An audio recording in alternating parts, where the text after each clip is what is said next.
voice can break the dark. A single spark ignites the heart.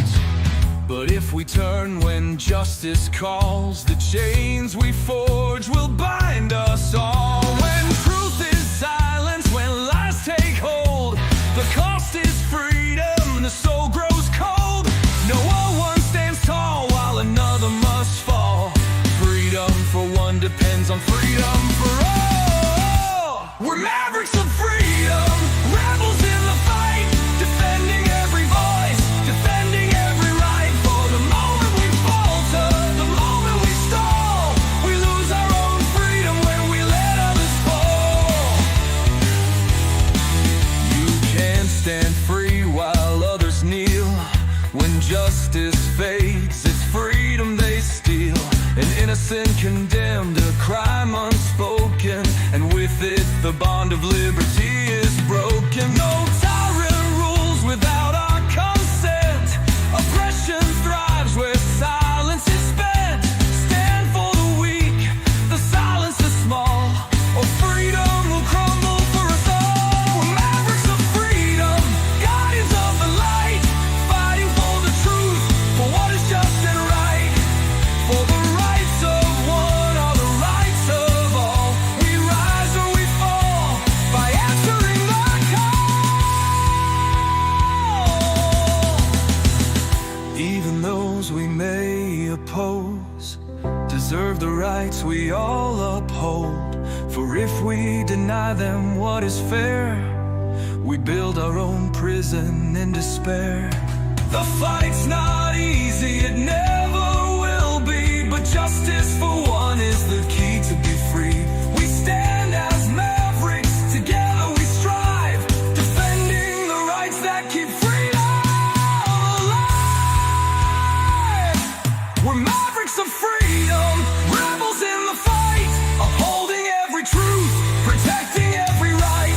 When one is oppressed, we're all in the thrall. Freedom for one depends on freedom for all. So take a stand, let your courage rise. Defend the truth, don't compromise. For the soul of the world, the writing's on the wall. Freedom for one depends on freedom for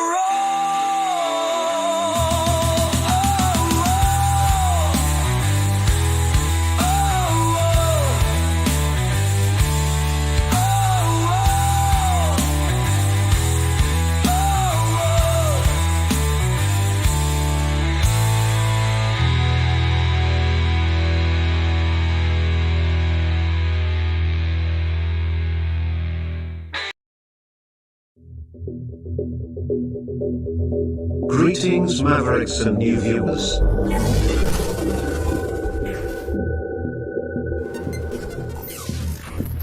Tonight, direct and live from the Maverick News Network World Studios. This is Maverick News with Rick Walker.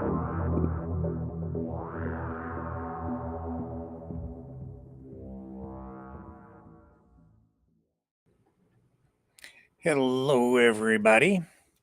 Welcome back.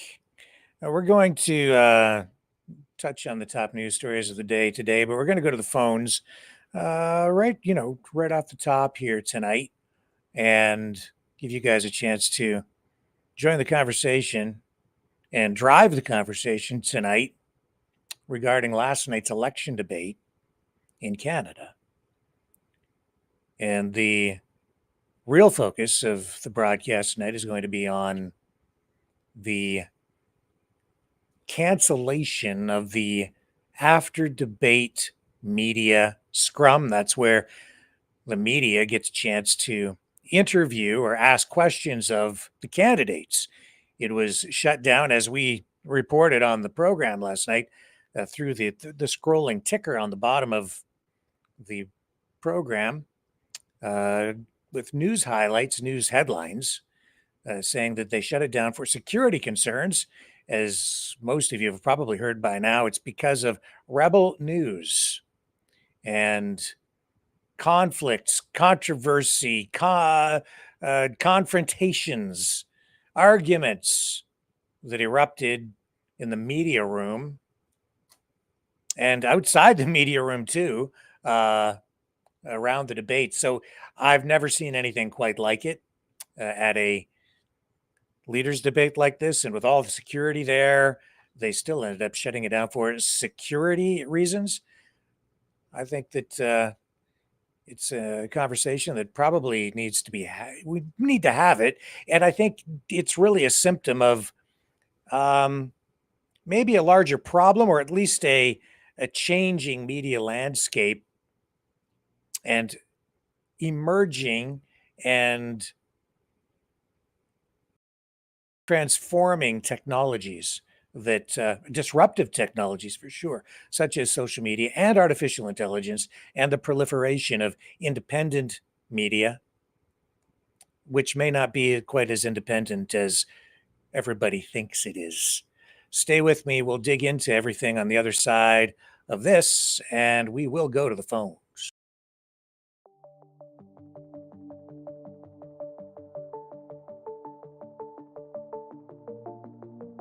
Greetings, brave Mavericks. Our quest for truth continues. We go beyond fake news. Together we expose propaganda. Together we pull others out of rabbit holes. We are maverick thinkers. We are all unique individuals, defenders of individual rights and freedoms, credible, trusted, grounded in reality. Maverick News, Maverick News. Defending free speech, free speech. Donate at freedomreporters.com. Do it now. Tomorrow may be too late. Maverick News. The world is watching.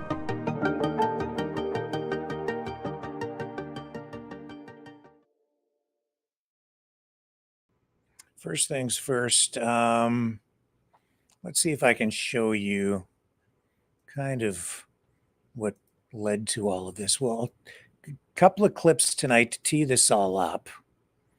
Now, just before we came to air again tonight, my whole system crashed. So I lost almost all of the preparatory work that I did tonight. But that's okay. Hang on. I am in recovery mode. So it's okay. We're going to make it. But I do want to get you these preliminary clips here tonight.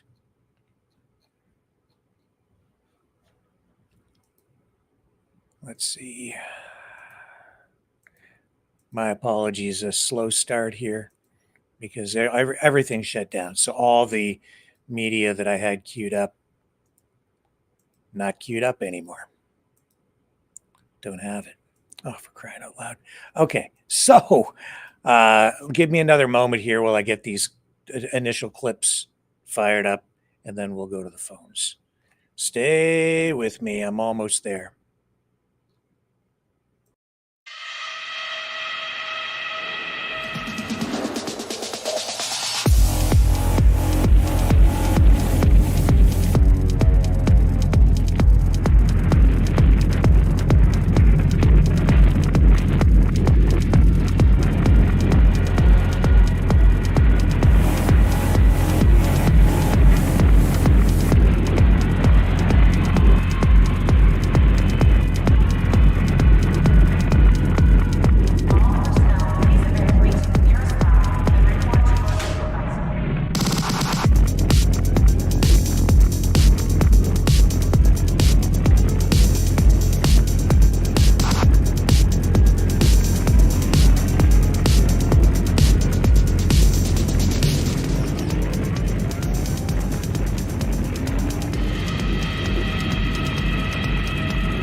Maverick News. The world is watching. All right. I'm all set. All we have to do is I've got this this Twitter scroll fired up. let me make sure that my microphone is working properly, because we had all this crazy, everything fell apart here. Yeah. Okay, here's my audio. Okay, let me know in the chat. Yeah, it is. It's okay. Audio's fine. And hello, everybody over there in the chat. Angel in the chat. Angel Heart Dragon. Everybody, hello. Okay. Technical problems slowly being solved. All we got to do tonight is scroll. And you can see that we have a firestorm of controversy online because of last night's all candidates debate. Here's Dean Blundell. Rebel News debate disruption was planned. Let's expose the rage farming, fake news, and crisis for profit, dark money printing.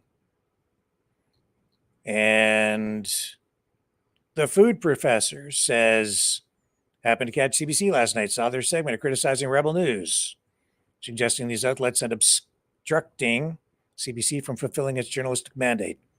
There may be some merit to the claim, but the reality is Rebel News exists largely because CBC has failed to consistently uphold its role as a neutral source of information. Now, I'm going to come back to that clip in a moment. Let's see if we can find you this whole thing where, okay, so it starts really here, all right, in the press room during the debate. And this is a very significant story because we shouldn't even be doing this story, because the media, all the media, all the way around, independent and legacy, should be behaving better, but they're not. And as a result, the media has become the story. And that's wrong. And it doesn't, because it does not serve the public interest. So here's an exchange in the media room. And this is one of the reasons really why we're talking about this tonight. And it's because of this. Rebel News, in the past has been barred from some debates, coverage of some debates. In the French debate, they were able to get, I guess, 5 reporters in. 5.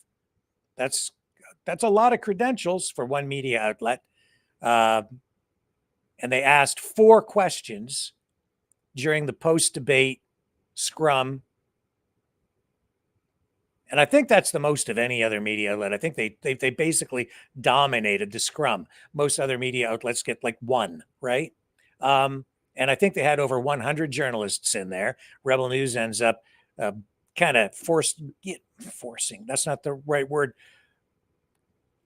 They were, let's say, proactive in getting into position to ask questions during that debate.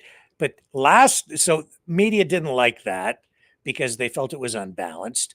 Then last night during the English language debate, there was all kinds of confrontation, conflict between media outlets, and also Rebel, I think, has the way they were covering it is somewhat controversial as well. And we'll get into that. But this is where it wound up, is in arguments like this inside the media room. Justify 13 people in this room. What journalistic reason could you possibly have to have 13 people in this room? You got the Q&A. We don't have 13. Because of you, we can't ask questions on behalf of the public. Everybody has the same Because you wanted opportunity to have get a in media line. circus. You're lying. We don't have 13 You were too people, slow. you crazy That's all. This is embarrassing. It is embarrassing. It's embarrassing that you're having a temper tantrum. Look at But all you were of you. too What slow. journalists justify 13 people in this room? So, yeah, I don't think technically Rebel News had 13 people there. I think they had like 5 a game. But he's saying 13. I was not there, so I cannot say. But this guy refers to, I think he's with, is it Ricochet Media? I don't know. I don't know this gentleman. But yeah, Oh man, Kean Bexty was there. He used to work for Rebel News. He also had credentials. So if you're looking at it from the perspective of Rebel News reporters and former Rebel News reporters, I don't know how many they had, but more. This guy not happy with it because it looks like it's unbalanced. Just keep scrolling down. Here's more. You guys threatened to sue, so that that's why they got the 4 questions, because the commission. You're making that up. You're lying again. When did the CBC get 4 questions? Yesterday. Yes, after they had already told it to you because you threatened to sue. You're lying again. I'm not. Because you're don't you have a third-party advertising truck to go take care of? You're lying. How much have you spent on third-party advertising this election? Between Rebel News and For Canada, companies you own both of, how much money have you spent to influence this election? I'm assuming in favor of the Conservatives. How much have you spent? Like, you're a journalist, you must be honest. Zero. So, Rebel News Limited, you've set up and registered under Elections Canada. Everyone else, you can go to Elections Canada right now. Every third party is registered. Search Rebel News For Canada, and you will see clear as day Ezra Levant as the owner of both of those companies. He has third-party advertising trucks driving around this venue right now. That's not a Rebel News ad on there. You're lying. It's owned by Rebel. It's owned by you. Sorry. The truck is For Canada, which is owned by you, which is separate from Rebel News, which is also owned by you. Which you want me to pull up the website? I can go one by one. Control your emotions. So, I'm just You're enunciating. out of control. You're out of Speaking control. quietly doesn't make your things any less You're bullshit. completely out of control emotionally. And your facts are completely wrong. All right, You're let's go. embarrassing. What's your name? What's your name? You're suddenly shy. No, I'm Googling. You're Googling your name? Tell us who you are, tough guy. Stuart Benson, Hill Times. Student Benson, well, you're a disgrace to the Hill Times. And your facts are wrong. You're a disgrace to journalism, buddy. Actually, Shut here's up. the thing. I can do the job of one of me. Can do the same job you clearly need 5 reporters to do. So, am I the disgrace, or is it all of the people you needed to do the job I do by myself? You're just out of control your emotions. You're out of control. Rebel News Network Limited, March 27th, registered with Elections Canada. Name of applicant, Ezra Levant. Mailing address, Edmonton, Alberta. T5JOK4. I wonder where that would fit. T5JOK4. I wonder what that postal is. Well, you certainly got a tiger by the And let's go check out For Canada. I wonder who they are. Am I talking too loud now, or should... No, you're just, you don't understand, you don't even understand what you're looking at. And What you- work are you doing? With nothing in front of you. Oh! Yes, the really exceptional work you're doing.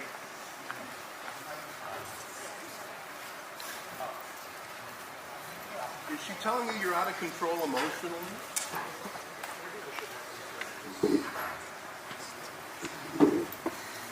Tantrum boy. I'll call you tantrum boy.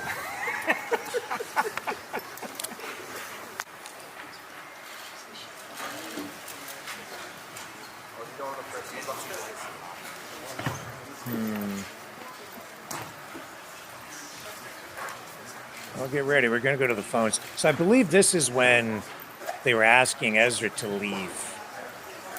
R slurs. You don't like the F slur, but the R slur, you're fine with that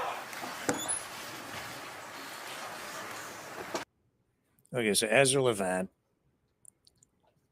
of Rebel Media asked to leave, and he did leave.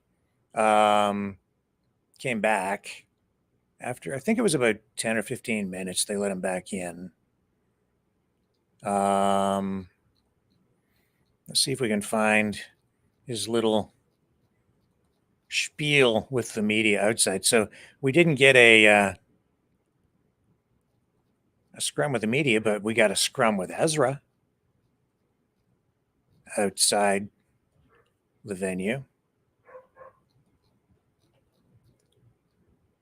I believe this is it here. Okay, the espace, s'il vous plaît. Thank you. Okay. So now suddenly the story becomes Rebel News and Ezra Levant. I had a heart-to-heart with Mr. Cormier, and I think we found common ground. What's the common ground? Well, I'm kidding around. We don't have common. I don't know what he's. Yesterday, I think the independent journalists were a little bit too independent, and the regime journalists are too friendly with the regime. And I've seen a full court press by regime journalists over the last 24 hours to bring in limits to what independent journalists can do. You mean third-party advertisers, Ezra? Can you talk about the $180,000 you're spending to do advertising, voter contact, both through For Canada and into Rebel News Network Limited? See, you're wrong on that, and that's what concerns me, is that For Canada is a different group that was registered. It paid $170,000 to Rebel News Network Limited. Is that not true? You're getting your facts wrong, Justin, and I want to make sure you're careful. We were actually talking about the CBC, who want us out of here. The CBC want us kicked out. We're not leaving. The CBC were outraged that Mr. Cormier let us in. The CBC had 4 questions yesterday.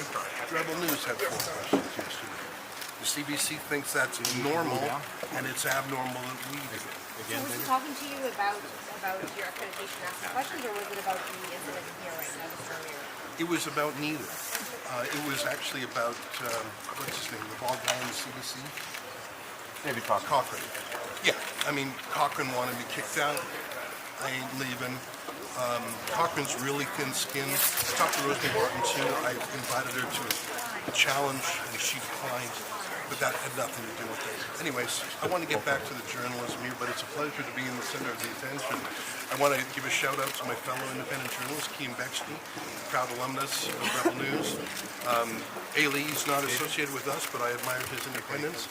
And I would like to encourage everyone who's watching. You can be a journalist. If you've got a phone, you're a journalist. If you've got a Facebook page, you're a journalist. Yes, it is, Judy.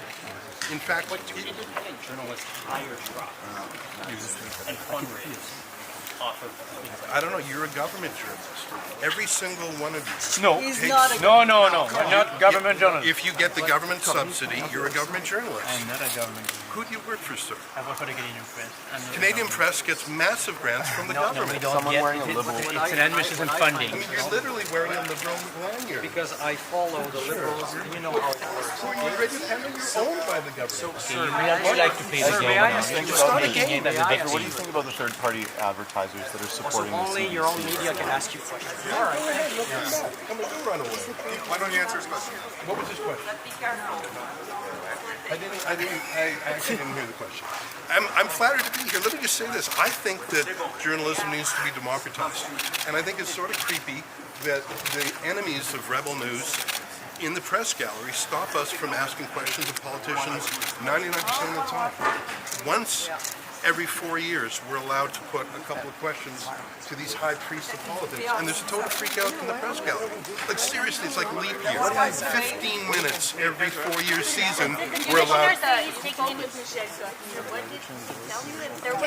your scrum now? We want to watch the start of the debate. Thanks very much. Okay, thank you. What's that?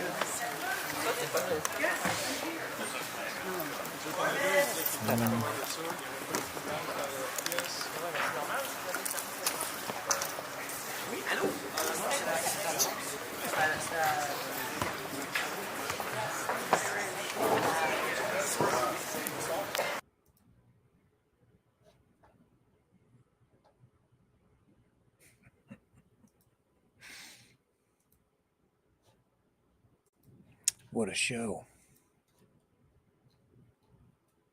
Toronto Star. Media outlet. Is Mark Carney's alter ego a journalist? Is that journalism? I don't know. This is a Twitter account He says the Toronto Star is not a journalism outlet. So now the Toronto Star is not journalism, but anybody with a cell phone is. And it never was. Rebel employees had to be snuck out of the building by security because of these people on the night of the leaders' debate. This is a great example of what rage farming in politics and in pretend media does. So now the Toronto Star's pretend media, anybody with a cell phone is legitimate media. What is journalism? What is a legitimate reporter? What is a media outlet? Okay, so all these are very important questions and very complex and very difficult to answer. Here's Drea Humphrey, a Rebel News journalist, reporter, media person, whatever you want to call her, breaking real-life footage of state media's current obsession with Rebel News behind the scenes at tonight's election debate. Same situation, same scene, different angle. That's all that is there.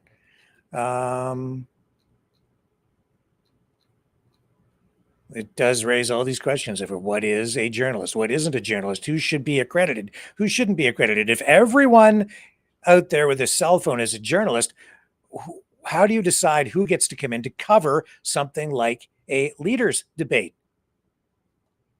Through, my lifetime, television, radio, newspapers, certainly broadcast media, always regulated by the government, which is supposed to represent the public and the public interest, and licenses handed out for broadcast outlets because there was always a limited bandwidth, always, only so many channels on television available. Certainly in the early days when I was a kid, you had 13 channels on VHF.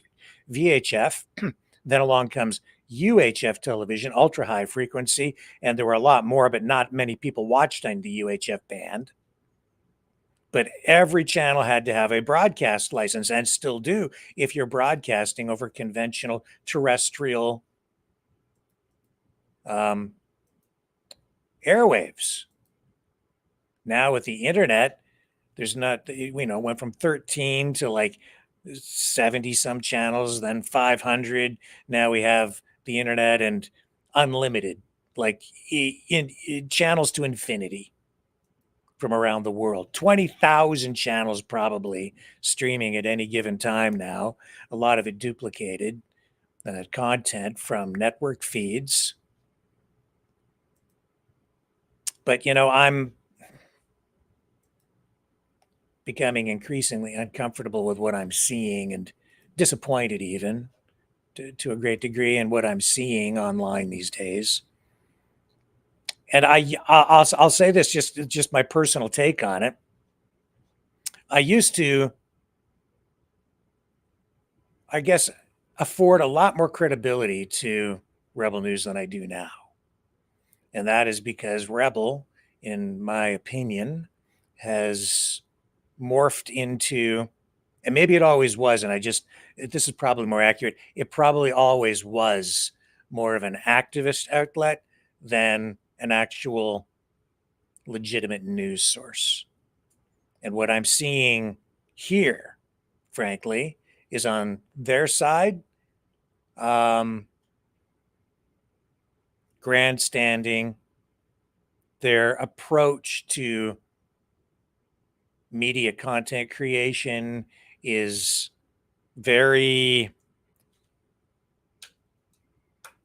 it's somewhat sensationalistic. It certainly relies on clickbaiting and injecting themselves into the story, which runs contrary to, my roots in journalism. I recognize, though, and this is just my personal evolution as a journalist, as my career in mainstream media began, it was very rooted in the, I guess, the traditional classic impartial reporter.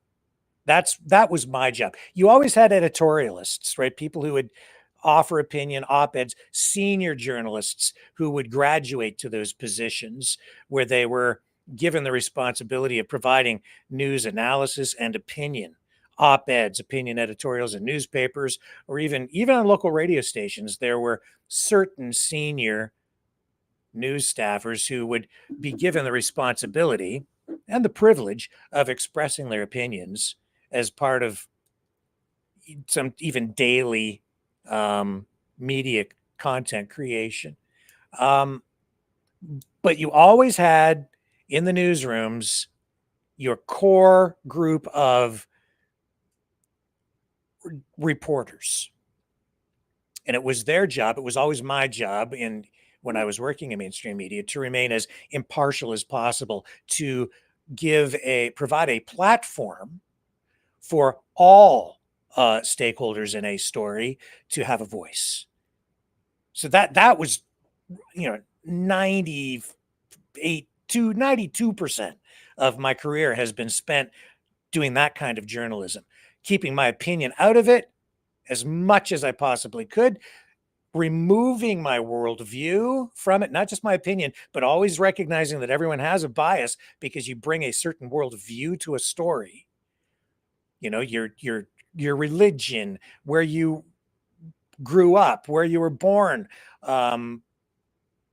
what your experiences in life are, they all influence the way you look at the world. So you always have to be aware of that in that kind of job. You try to remove that from your coverage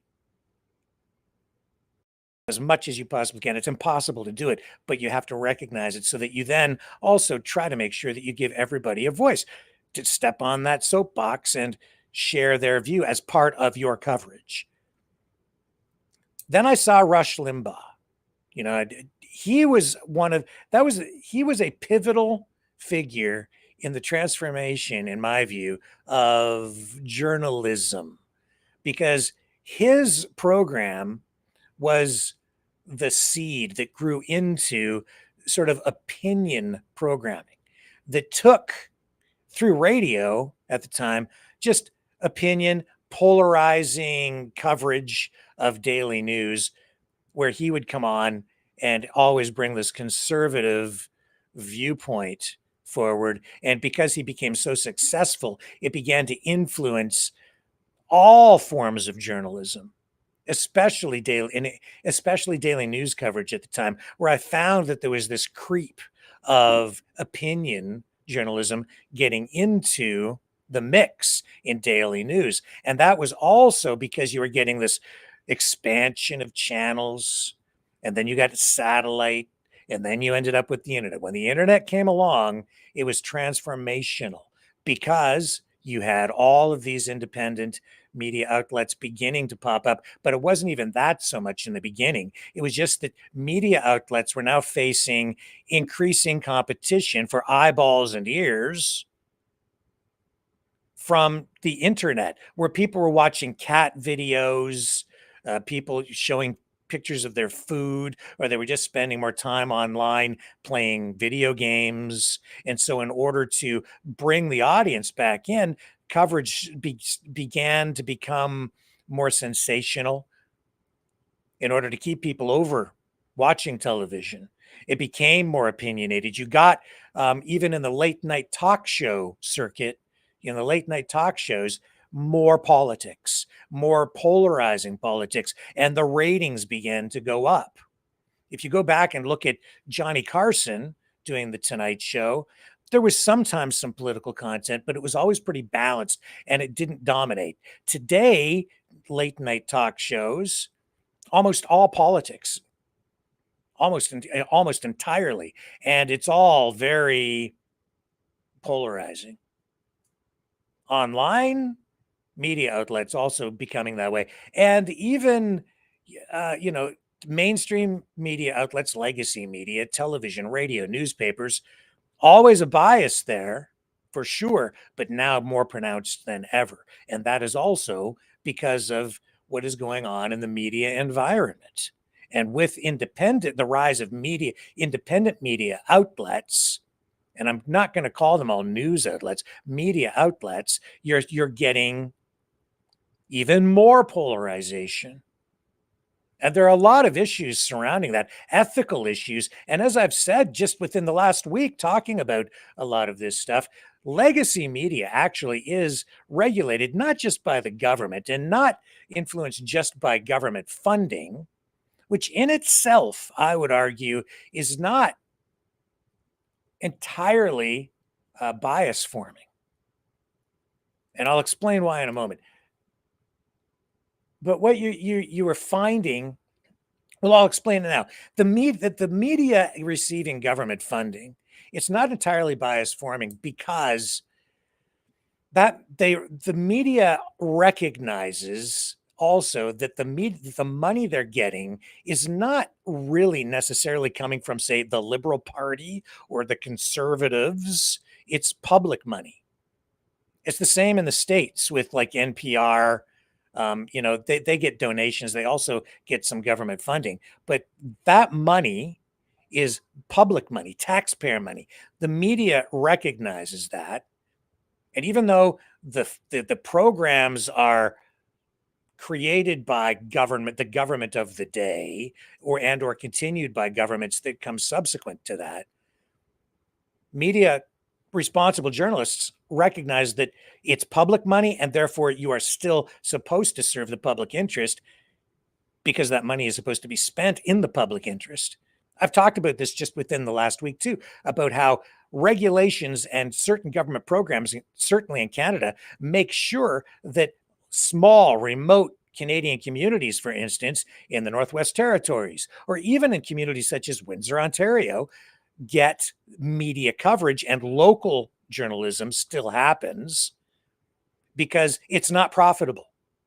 In many cases, you could not make, in most cases, you can't make a living today as a journalist covering local news. Very, very difficult, if not impossible, to survive providing professional, and when I say professional, I mean competent, fair, balanced journalism in a community to make sure that local stories are told. And in a country like Canada, butted up against geographically a media powerhouse like the United States with their giant film and television industry, which floods the Canadian market all the time, our Canadian airwaves, everything with US content, it so influences Canada that we've recognized a long time ago as a society that we have a need, if we're going to preserve this country as a nation state with its own distinct identity,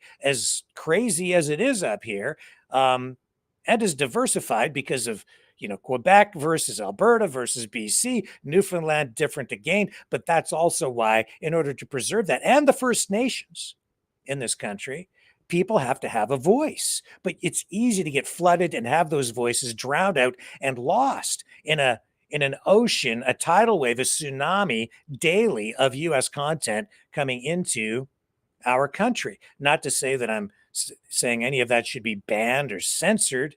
I'm just saying that it's just a constant wave. And because people spend a large portion of their time watching US content, which is high budget because of the size of their market and those sorts of issues, government programs, government regulation, and I'm not just talking about the money, I'm talking about government regulation, ensures that there is still news coverage and content available to Canadians, for Canadians, about Canada, which provides not only a window through which we can look at each other, but it's also a reflection so that we can look at ourselves and recognize who and what we are as Canadians and as individuals who are distinct and different from Americans. And it is true, we are. And I've just mentioned exactly why. You have Alberta culture, which is, rodeos and, the Calgary Stampede and the events that we have there, the festivals, the way people dress, the way people speak versus the way people speak out in Newfoundland, which, the accents are different, the culture, the food, it's different. Everything out there is different. You go into Quebec, you go to Quebec City, it's like stepping back in time. You go to Montreal, you talk to our friend Dragon, he has he's French, different language, but it's all Canadian. There is something there that binds us all together, but those stories need to be told. I would not have honestly had a job in the city that I had it in Windsor, Ontario, when I was working for CTV, had it not been for government regulation, or CRTC, Canadian Radio Telecommunications Commission's regulations for broadcast licensing of television stations, which required, through a promise of performance, that the broadcaster set up news bureaus in various cities around, and I'm talking about the local television station there at the time. They had to set up news bureaus in different cities across portions of southwestern Ontario.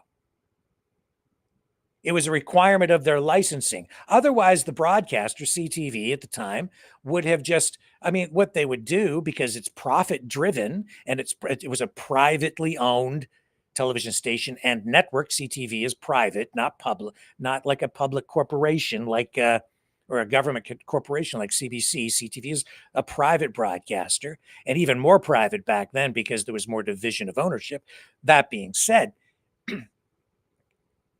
if you just let the broadcasters do what they want to do, they'll just they just purchase the broadcast rights for Canada for a lot of these US programs, which CTV still does. Their primetime lineup is almost, exclusively US content.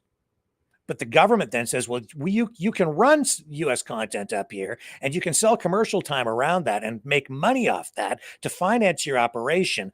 But because there's a finite number of channels available and it's a privilege to have access to those airwaves, you have to serve the public interest. And so you have to use some of that profit from the primetime programming that you're running out there to make sure that you also provide news coverage to serve the community, to make sure that the public has a voice on your channels, and to make sure that local news is covered so that people have access to information that helps them make informed decisions when they go to the polls during elections, and so that local issues can be covered so that people understand what's going on in the community, and also to make sure that, the emergency broadcast system is working properly. So if there's an emergency, it's your responsibility, because you have access to the public airwaves, to make sure that emergency information gets out to the community so that they know where to go in the event of an emergency, in the event of a flood or a major fire that's involving chemicals in your community, to keep people safe. Those are the kinds of responsibilities that come with having a broadcast license. You can't, so the government's saying you can't just open up a TV station any place you want and just start broadcasting whatever you want. And because, yes, there is government regulation, and because there has now become even more injection of government money into media operations to make sure that these media outlets continue to operate in the face of splintered broadcast revenue or media revenue, because advertisers have flocked over to the internet because it can be more targeted, leaving television radio stations with less and less revenue. Because of all of that, there are additional layers of professional ethics and standards that are applied to news outlets through legacy media, through associations like the Canadian Association of Journalists, the Radio Television Digital News Directors Association, and others. And then there's even the Canadian Broadcast Standards Council, where people can file complaints and get action. And it does happen. If you see something that's unethical in a broadcast operation, a broadcast news operation, you can file a complaint.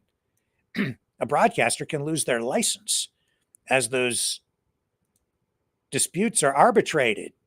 And journalists are held accountable by the professional organizations that they belong to that go above and beyond even just the standards set by the broadcast outlets themselves. And so the case should be, and it has been for a long time. Rules about things like making sure that there's, access to and fair coverage, balanced coverage. But all of that has gone out the window with the internet and citizen journalism, whatever that is. And there can be all kinds of different journalism out there. There is. People write books. There's people write, scripts for films, documentaries, which are privately produced, and then you can, extend and try to get distribution, broadcast rights on television. There are a lot of issues surrounding this, and it has been an imperfect system. And there's always influence across the board and bias.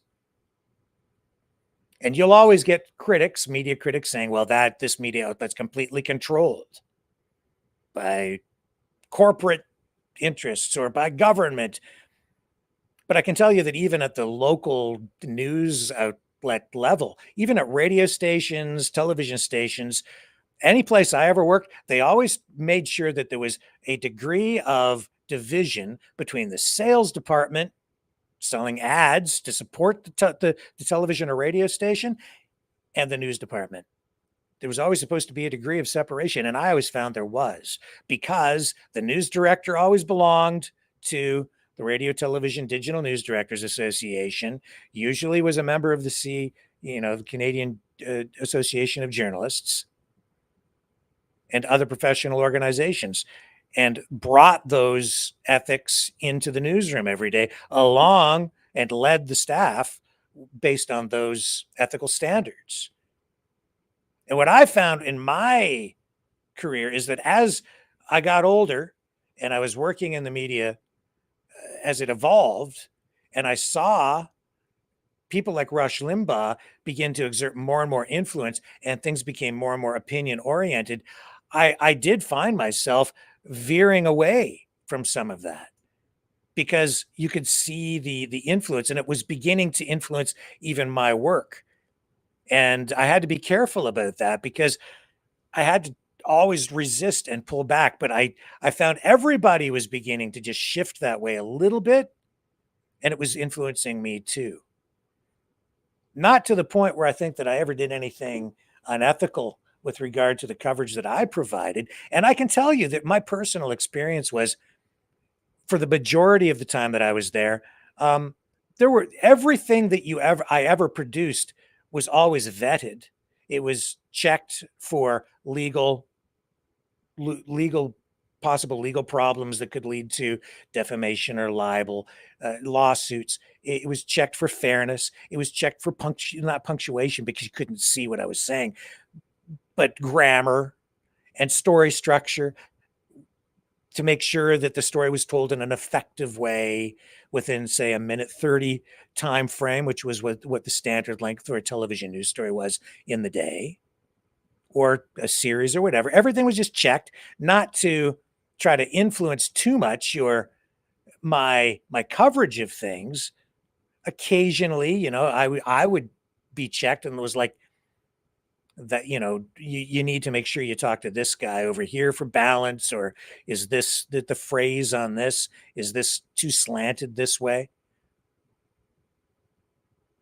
As ownership changed, things changed. I did find near the end of my career that there were times when, and I became very uncomfortable with it, when, because of politics within the country, certain stories, a handful of stories from time to time, I was getting, especially at the national news desk level, anytime I was doing anything for CTV National, there was an increased presence of, I would say, political bias that was being injected.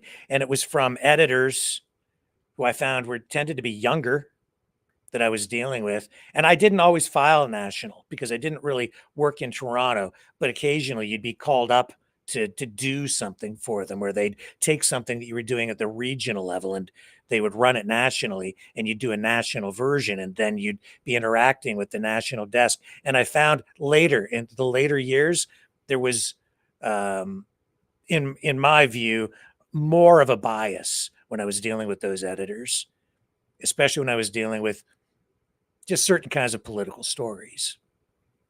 But for the most part, generally speaking, I found my time there the organization was very professional and had the highest of standards.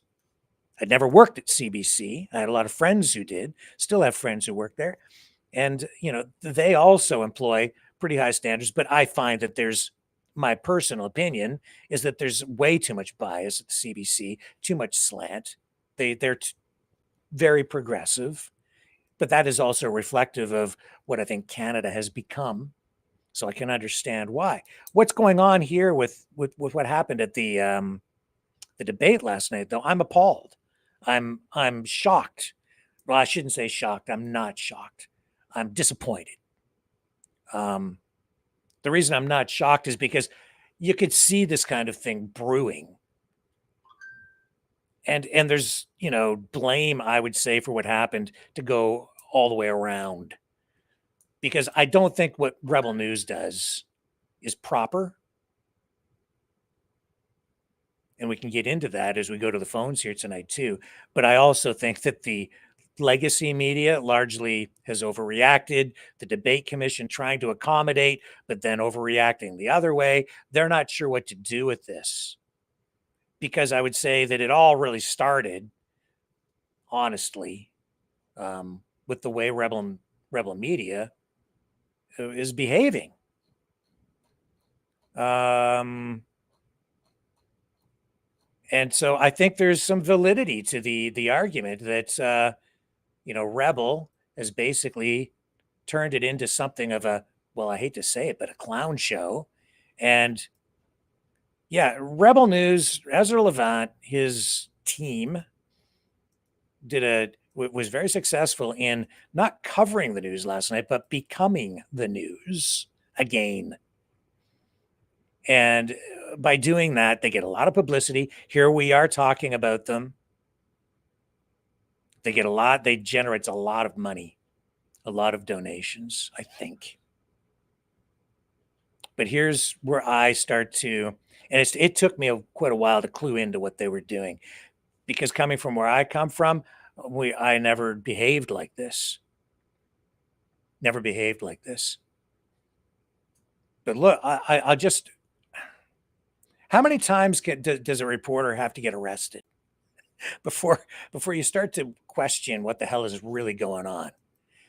This is outside the venue, I guess, where the debate was happening last night. And so as I guess these guys are with the Liberal team and Rebel News, David Menzies, the reporter, here he is again outside. And what does he do? For some reason, he's going after these Liberal campaign workers, behind the scenes staffers. I'm not sure who some of these guys are, but this guy's pushing some media equipment or something. I don't know exactly what it is he's pushing, but look at, I just draw your attention to this. I'll run it first, and then I'm going to point out what I think is really going on here. And again, you guys can weigh in on this conversation during the call-in portion when we get to the phones. Oh, Terry Gillen! Hey! Terry Gillen? What are you gonna? Rebel News clip. You touched me with that. No. I did not touch you. You're a liar. You're a goddamn liar. You're a liar. Oh yeah, nice try, guys. You just nice hit me. Look what you're doing. Police. No, the police is backed by the Liberal. I'm going to show you something. Okay, so this was clipped, first of all, by Rebel. So that's one of the versions of that particular incident that they ran. Let me see if I can find the longer, wider shot of this to give you a sense of, because there is another angle on this that's more helpful, I think, for you to understand. If I don't find it immediately, I'll run it for you a little later in the broadcast. But again, I had it queued up before. Let's see if I can. Here it is. Here's the wider shot.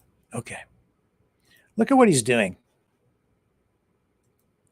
I would never do it like this. I just would not do this. Not what he's doing. And I've never one time, not even one time in like 40 some years, I've been messing around in media, I guess, longer than that. I started making film when I was 9 years old. Like seriously shooting films on my own when I was 9. Anyway, I've never been arrested. I've been approached by cops. I've been in all kinds of protests over the years. Never once. Watch David Menzies here. What's he doing? Did go before reporters to say that, yes, in fact, they would not be able to hold them. Saying, where's his phone and where's his camera? Right in this guy's face. Reporters to say that, yes. That's a bright light, okay? In fact. Why is he, I don't even know why he's shooting this guy, okay? Maybe he's got a reason. I'm just wondering, he's there to cover the leaders debate, and they're all outside chasing after these people. They would not be able to hold them, saying that they didn't feel they could actually. Look how close his camera is to this guy's face. Properly guarantee. I'll tell you, you take your phone and you turn on your torchlight. Mine's called a torchlight. That's the app. And it turns your light on. You try holding that, a couple inches from your face and see what that does to your eyes. Keeping in mind, these are all liberal people. A secure environment. And how close he is. Following that, we were out. Look how close he puts that right to the guy's face. You put your camera that close to a guy's face for what purpose? You're asking him questions? Why does your camera need to be that close to his face with the bright light on? Why? That doesn't even really serve the purpose of trying to get your question answered. In fact, I would say as a professional videographer, you're too damn close. You've got your camera is so close to that guy's face. You've got a close up of like his face, not his head. You can't see what he's doing. No need to be that close. Why? Why is he doing that? Environment. And then following that, we were outside. And look how bright that is in the guy's eyes. That's not friendly. Here when we saw a number of let alone neutral members of the media who were following some. He's got his microphone in his, it's not there for purposes of audio, because his audio, as you can see, he's speaking into his handheld microphone, which is where his audio source is. So he's not relying on the camera for audio. I could maybe sit there and go, well, he's trying to get the camera close to make sure that he picks up clean audio of the guy while he's speaking. But no, his microphone is in his other hand. He speaks into it, but then doesn't even hold it out for the guy to speak into himself. Some of these leaders around the country. See him talking into his microphone? That's his audio source, not the camera itself. They were being followed by some of these. And how many reporters do you have to have from one media outlet? Because I think that's Alexa Lavoie, if I'm not mistaken. On the other side, how many reporters do you have to have chasing that one guy who's pushing a cart with some sort of, I guess, audio-visual equipment? I don't know what it is. But anyway, a big cart into this venue. How many reporters do you have to have? And who are these other guys? I don't know. That doesn't look like legacy media. I don't know who they are. But it looks like they've got at least 2 rebel people shooting from different angles. Right-wing media outlets who did the previous night monopolize some of the questions from the leaders' debate at those press conferences from the French language. Here comes this other guy up on the other side. And then look at what Menzies does here. Which leaders' debate moves over to him because he, I guess, is a more prominent or important guy with the liberal campaign machine. And what does Menzies do? Well, we saw, didn't we, on the other clip? Let me go back over to it and take another look right here. Now here's another shot.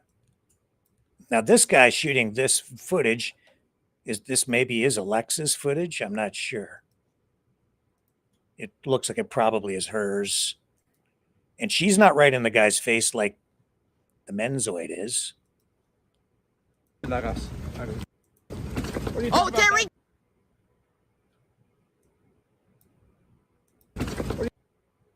Oh, Terry! He moves over. Look how close what does he do with his camera? David Menzies. Yeah, I used to kind of like his stuff, but as I'm watching as a professional journalist myself, a lot of experience sitting in this chair, a lot of years, a lot of mileage. I'm not saying I'm any smarter or better than anybody else, but I'll tell you, I've been around the block a couple of times, and look at this. Look how close he is to that guy's face with that light. You know what cops do when they're out at night and they're dealing with suspects? They get out their what do they call those? Mag lights. They carry those really, really, really bright flashlights with a very focused beam. And you know what they do when they're dealing with somebody at night? They shine the light at you so they can see you, but they shine it right in your face. It's a policing technique. It's a safety thing, because by shining that light right in your face and into your eyes, they can see you, but it blinds you. You can't see them. You can't see really anything else. You can't see much of anything at all because they're shining the light in your face.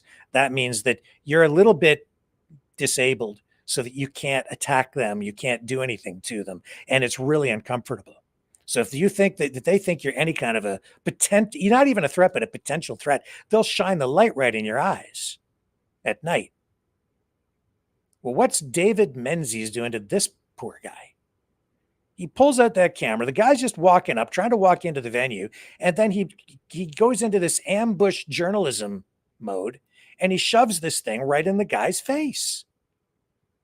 How would you feel if you were just walking into a building for a concert or an event?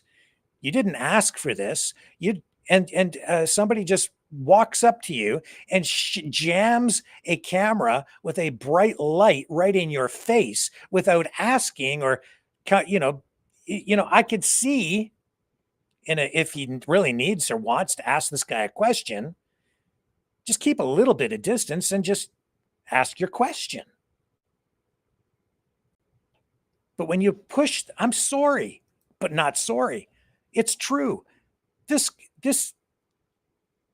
shining a bright light like that in somebody's eyes makes the person, I don't know if I can go as far as say it's assault, but it's certainly aggressive.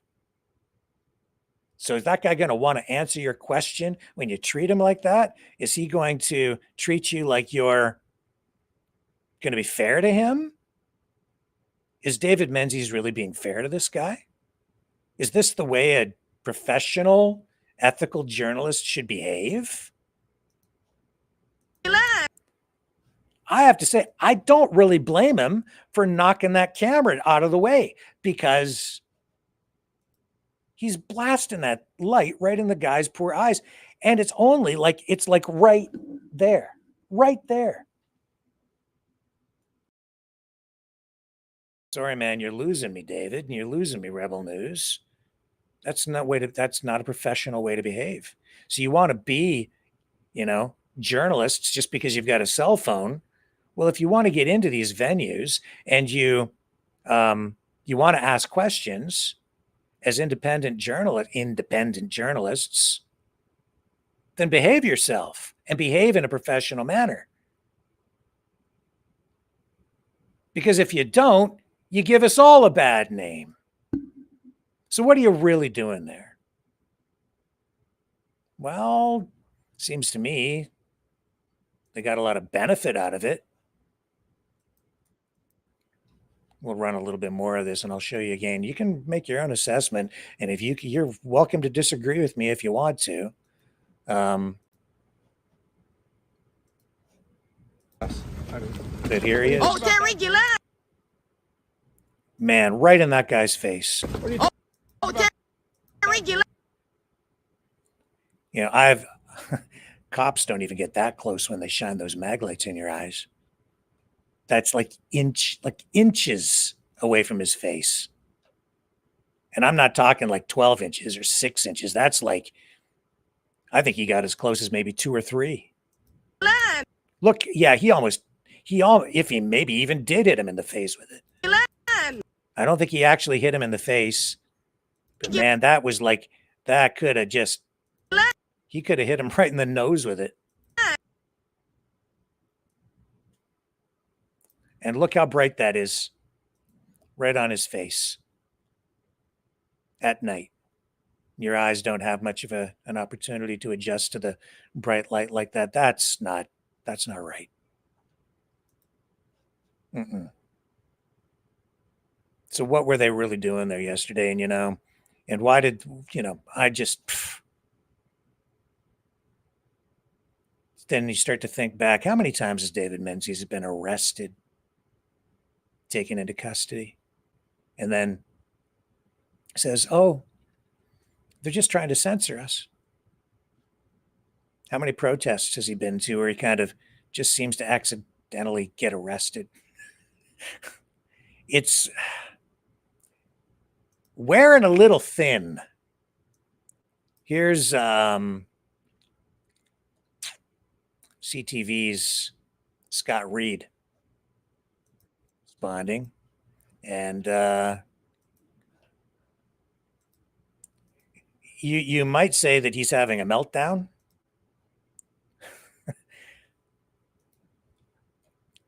I think that Rebel News, major independent or non-governmental media outlets, yeah, I have no issues with them being afforded access through media credentialing at big media events. I think that the public can be well served by having that happen.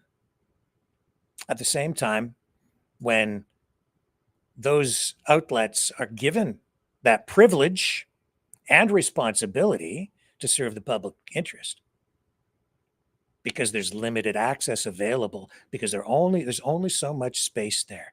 Therefore, anyone being given access should be held to a professional standard, and there should be certain rules that apply.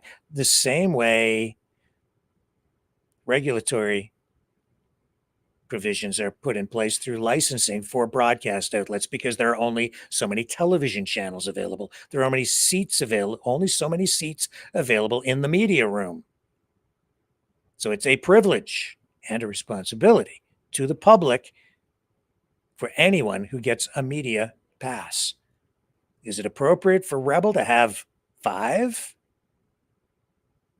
It seems to me the debate commission, did take extra care this time around to make sure that independent media outlets did have access. We know that there were some 13 there, not all Rebel, but it seems like out of those 13, if that other journalist is correct, or even if there's an appearance of this, the majority of those 13 has had some sort of current or former connection to Rebel media, which means that the independents coming in, I would say, all had a similar or same bias coming in politically. I don't know if that's fair. I'm sure there are a lot of different independent media outlets out there, or independent journalists with a wider range of political viewpoints than that. There's more diversity of opinion out there than just that. Okay, let's go to this clip of Scott Reed. There you go. This debate commission. They're on top of this thing, hey? Wait, are we going to do this now, or are we going to revisit this thing? Do it now. Well, then let's fucking do it. Okay. Fuck these guys. Fuck these right-wing incel asswipes. Fuck them over and over and over again. This is a fucking election campaign, and they seized the weakness of Michelle Cormier and the commission to turn last night into a fucking clown show. Right. First of all, they start goading people. Cormier and the commission, of course, allow Ezra, an arsonist, into the room, and then they give him a nice bunch of fucking kindling and a match. And, they get into an argument with them that allows them to tape everything. And then we, Corey, myself, Kathleen, we're all kicked out of. They just said their reaction is, all right, well, we're going to lock down the media filing room, which is where we were supposed to watch it. So they're like, okay, we're going to kick everybody out. That way it will maintain some integrity in this room. So they kick us out, but they leave the fucking rebel in. And then it just turns into complete pandemonium where they start harassing media, even as like the crew, like just regular workaday Joes are trying to remove the material. These guys are filming it, antagonizing them, provoking them. And then when people say, hey, get the fuck out of the way, they run to the police literally and say, I've been assaulted. Why won't you arrest him? That fucking menzoid twat. Fucking all over the place. And then it was so bad that the CBC crew, like literally Dave Cochran and Rosie Barton, had to be escorted by security because all these incel assholes were waiting for them. And they literally the police were concerned for their physical security. Like, these guys disrupted a democratic exercise. They delighted in it. They filmed it. They raised money off of it. And Michelle Carmier and the commission invited all, melted down when it occurred, and had no plan, no ability, and no wit to try to manage it. It was just a complete fuck show from start to finish. Can't argue with it. I can't. That's what I'm seeing. It shouldn't be like that. But if you get arrested, I have some concerns. You get arrested 2-3 times by the cops, then you start to think, okay, they're being targeted. You get arrested a half a dozen, 6-8 times. Wow, man, those guys are really big victims. Cops really have it in for them. Government really hates those guys. Then you keep watching, and the guy then suddenly, you realize, hey, this guy's getting arrested like almost every week. It's amazing how often he gets arrested. Every time you turn around, David Menzies spending time in the clink.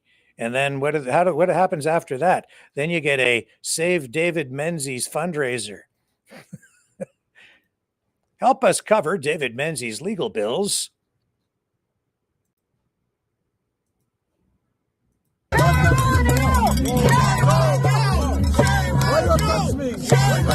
He's getting arrested again. Guy's problem. What the hell is he doing? Touch me. Hey, watch your hands. We have your hands. Watch your hands. Watch your hands. Mr. Menzies.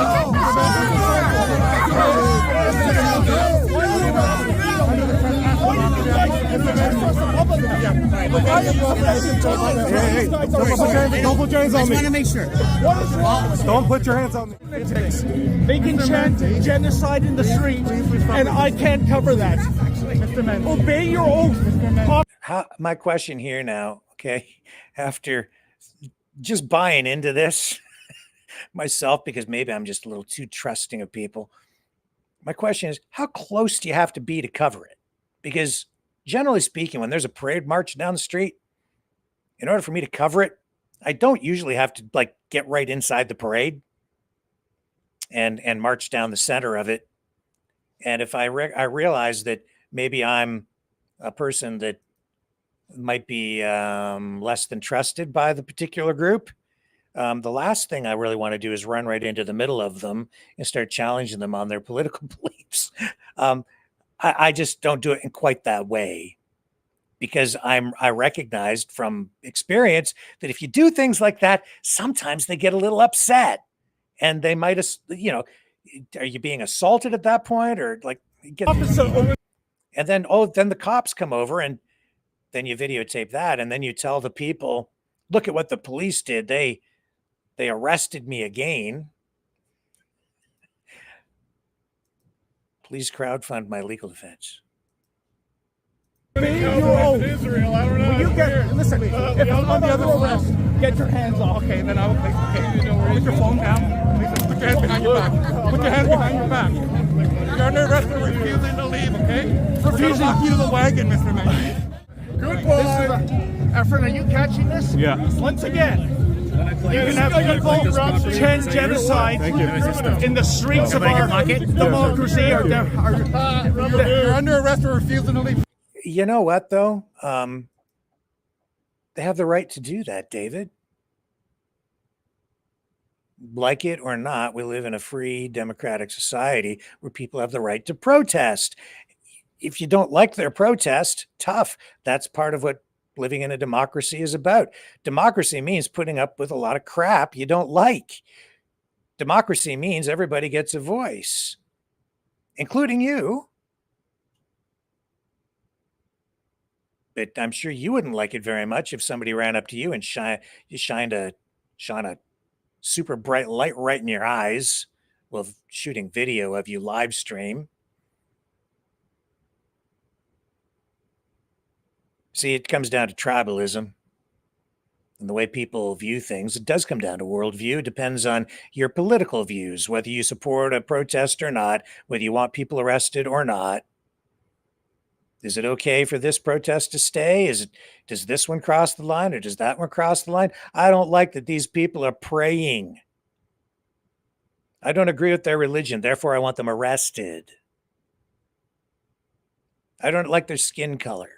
I don't like their politics. I don't like the way they sing. I don't like their message. I disagree with their view on this war. Tough. They get to say it. They get to march. They get to protest, just like you. Doesn't mean that you have the right to run in there and get into their space and get into their face and cause a disruption. And I'll tell you this, having media credentials to any event is a privilege because you're in a private venue. It's private property. It's a privilege for you to be able to get in there, period, for all media, because it's controlled by whoever paid for the venue. You're being given access, and with that comes responsibility to behave yourself. Responsibility to behave in a professional manner, not to become the story, but to cover the story for the public, not for yourself. That's why you have credentials and a credentialing process to get access, to make sure that only people who will come there to serve the public interest are given access. You might not like some of those media outlets. I might not like some of those media outlets, but there should be a process in place to make sure that you get a cross-section of media outlets, mainly major media outlets, to make sure that those people coming have an audience to serve, a portion of the public to serve. But serving the public doesn't mean injecting political activism into the event. You're there to cover the event, not be the event. What happened yesterday, and I'm almost ashamed to say that we're sitting here talking about this tonight because we're mentioning Rebel News over and over and over again, which in itself becomes a form of promotion for them. And for those who might view things in their way, now all of those people will be more inclined to go over there and support them and even donate. And that's fine. You can do that. But at the same time, it's now something I can't really ignore because it has become the news. And that's probably, I know that that's why our channel isn't bigger. It's because I try not to engage in that kind of activity. And as I have gone through this journey, exploring this new medium and trying to practice this craft of journalism in this new media environment, we've had a number of experiments that we've tried here with free speech, total free speech. What happens in the chat? Are we going to need any rules? We start with none is where we started. And there were problems with that. And, as I've dealt with this, I've also had to struggle with the level of opinion that I inject into everything that I do sitting in this chair here tonight, because this is not the kind of journalism that I practiced as a standalone, just beat reporter or daily news or breaking news reporter, where I would go into work in the morning or whenever I would work. Sometimes it was at midnight. You never know what kind of story you're going to be required to cover that day, but you always tried to do it in an impartial way and remove as much opinion as possible. In this chair, it's different. I do inject opinion. I do inject my worldview. I try to let people know when I'm doing that. And it becomes fairly obvious when I am. And I try to demarcate that for people. What was going on there last night, though? As far as I'm concerned, Rebel News crossed the line. Now, on the other side of that, yeah, I think that we got an overreaction, certainly from mainstream media. Some of them, like the guy who was engaging in the shouting match in the media room, that's also, out of line. I don't know what precipitated that, but there it was. And that didn't really help anybody. In fact, the guy hurt himself because now he becomes part of the problem too. Other media outlets calling for Ezra to be banned or whatever. I'm not sure that they're really behaving properly either. But you know what? Two wrongs don't make a right. And then real serious and legitimate concerns being raised, I would say, about where's Rebel News getting their funding? What are they really doing? Why has Ezra set up this third-party political entity called For Canada, which is engaged, obviously, in political activism? And Ezra is sitting there almost like he's baiting these other reporters who are asking questions about it, saying that they're getting their facts wrong on the funding, because people have started to dig into this because he is suspect. People want to know. They want a level of transparency from these guys to know what their real agenda is, if any. And so they have set up this For Canada media entity, which is all about political activism. It has been set up specifically, and Ezra has spoken about this in his promotion of For Canada on the Rebel Media platform, I might add, talking about it. It's there to do a hit job on Carney. So they're pumping the money that's raised, and he says he can spend up to $600,000 to put these digital ads on the sides of these rolling billboard trucks, which they're taking to political rallies, to the debate, wherever there's a big political campaign or event happening during this election. These trucks show up with anti-Carney, anti-liberal ads running on the sides of them. And I don't know what other activities they might be involved with, but these are legitimate questions. I don't have the answers sitting here. I do know that For Canada is a separate entity, but he's certainly involved with it. Is that appropriate? Is that ethical? He says he's running a news outlet, a news organization, and practicing some sort of journalism.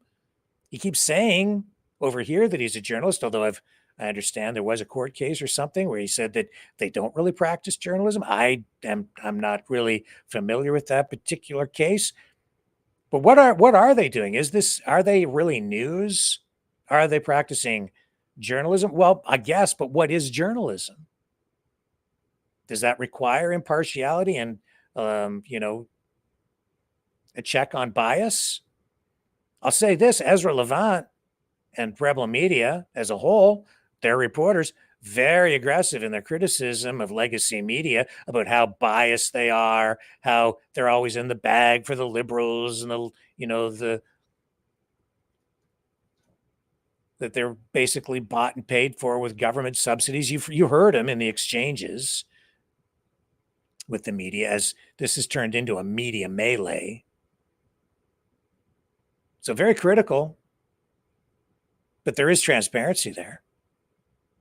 Is there any transparency for Rebel Media? Where's their money coming from? Who funds them? What's his agenda, really? Does he have a bias? Are you aware of his bias? Are you paying attention to his bias? He absolutely does have a bias. Is he promoting a particular party this time around? He certainly seems to have a bias toward the right of this political spectrum.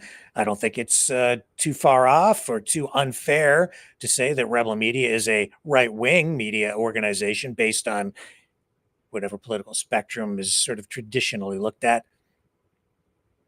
It's not unfair. I don't know if it's not even necessarily a criticism. It's just obvious fact. And I don't think it's anything he even denies. He embraces it and says, well, if everybody has a bias, but just because everyone has a bias or a particular worldview doesn't mean you get to use it as an excuse for bad behavior or for being completely or for lack of transparency. Because to serve the public interest in this new media environment, it's pretty clear to me that what's going on out there right now in the world of social media lacks professionalism, and it certainly lacks transparency. And a lot of people are watching a lot of stuff that they think is like some sort of unbiased or fair journalism, when in fact what they're watching is nothing but anything but that. I'm seeing independent media outlets popping up left, right, and center, especially, I would say, on the conservative side right now. They've got some sort of a really focused, coordinated media network of independent journalists that they have set up. I'm certain I wouldn't call it journalism. It's not. And the question I have is, who's really behind that? Are these people just working on their own, or are they just in their basements doing live streams, or just out on the street with their cell phones doing their thing? When I'm noticing that they all kind of have a similar look, similar kinds of branding techniques, all on one side of in one political camp, echoing each other's narrative. You know, that video that I run here about, that shows all the television media journalists or reporters, and they're all saying the same words? I'll run it for you in a moment. Same thing's happening over there. Pay attention. Why does it happen on television? It's because you have newswire services. Canadian Press, Associated Press, those are newswires. Reuters, they're news services that serve the news industry. And so if you're a local radio station, you subscribe to Reuters or to Associated Press. They feed their news stories into those newsrooms. They then have a license that they purchase in order to use that content. And so the same content flows into all of those local newsrooms and regional newsrooms and even national newsrooms from those international news services, wire services.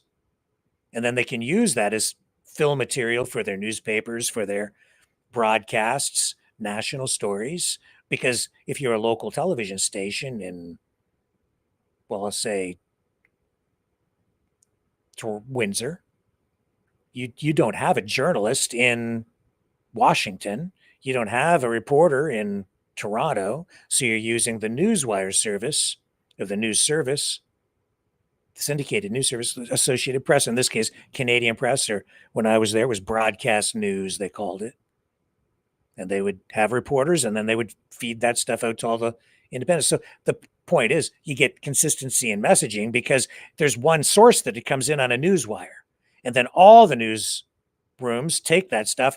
And what I was taught in journalism school is when that material came in, what you were supposed to do is rewrite it. A lot of people, though, didn't. They would just take it. And that's, and we had like a little computer printer thing that would just kick out the stories on a thing, and you would just rip it off, and it would have a news summary that you could take right into the booth for when you was working at radio, and you could walk into the broadcast booth and they called it rip and read. You'd rip that and then just take the newscast, which was pre-written for you by some guy sitting up at the newswire service, and you just take that in the booth and read it. But if you did that, there was another radio station competing in the same market, and if that guy was ripping and reading, your two newscasts would sound exactly the same. So you would have to rewrite those little stories so that you didn't sound like the guy down the street. That's not to say that you're practicing dishonest journalism. It's just that you're using one reporter feeding into a national network. You see, it's like a pool feed because it's very costly to send reporters all over the place. But what's going on with with the media right now online, and people are not aware of this because generally people are not very media savvy, not to the point where they understand the mechanisms of the dynamics in play and how these systems work. What's going on is it's not about a news wire service for these independent media outlets. It's about being supported by political machines.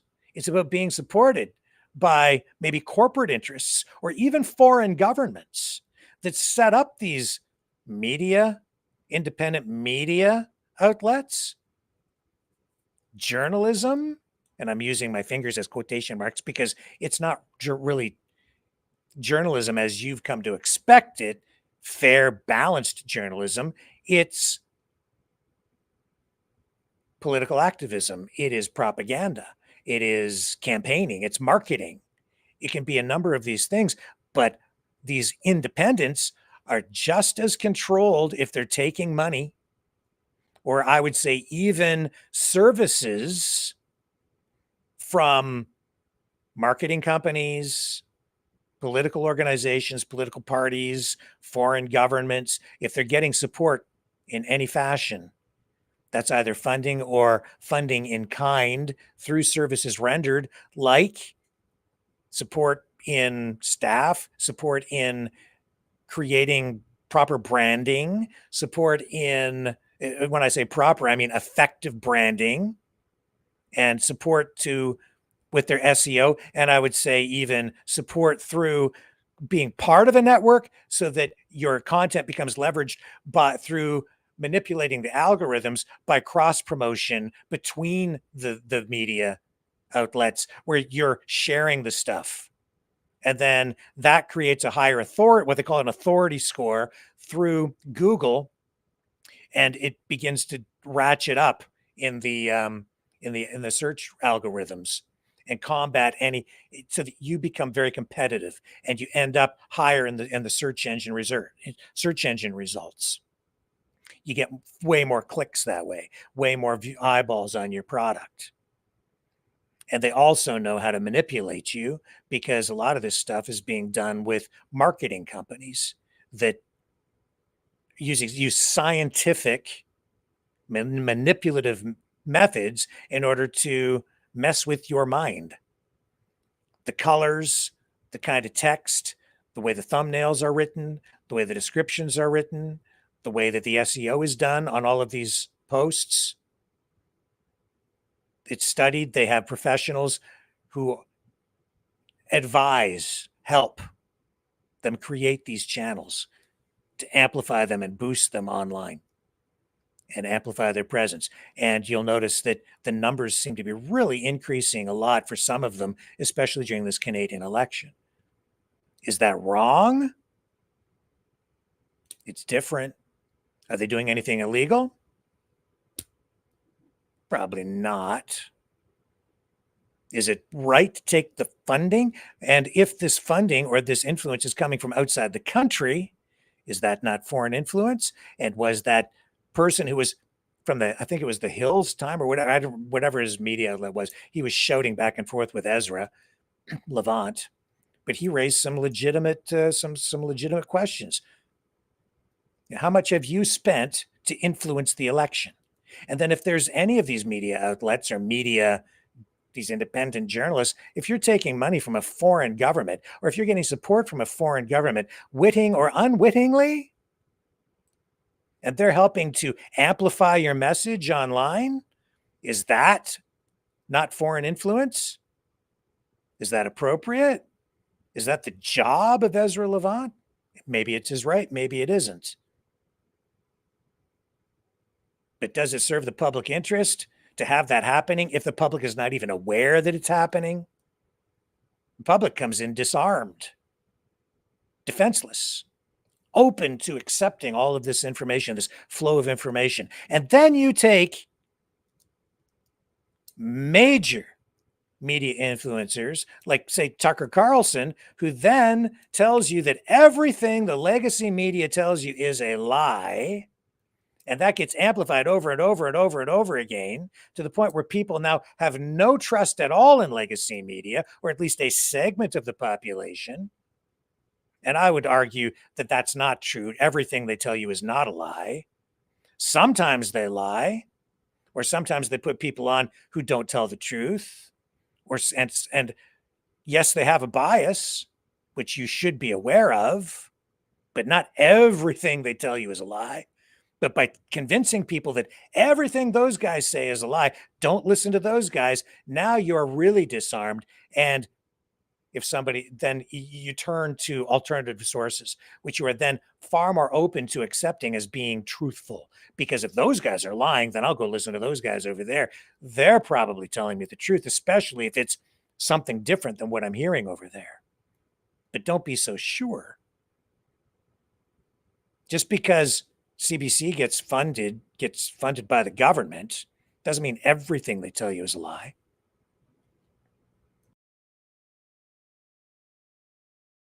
And just because these guys are telling you something different doesn't mean that they're not getting funding from somebody that's influencing the way that they speak.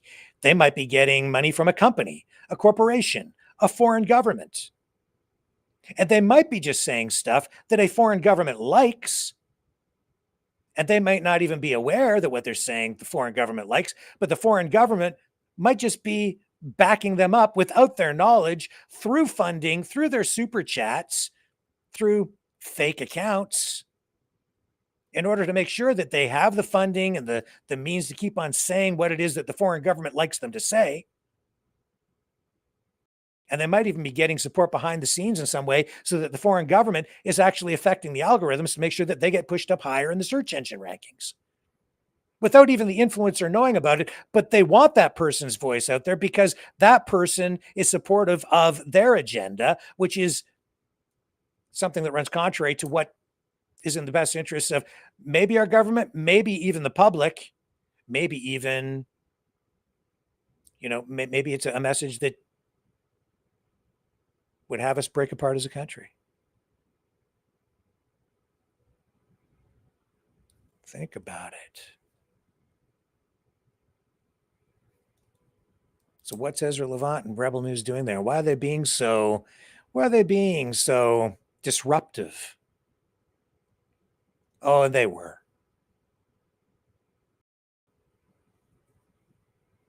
If shoving your camera in the face of somebody that you just don't like for some reason, or you see him as some sort of political opponent, shoving that camera right in the guy's face with a bright light like that, I'm sorry, that's not professional.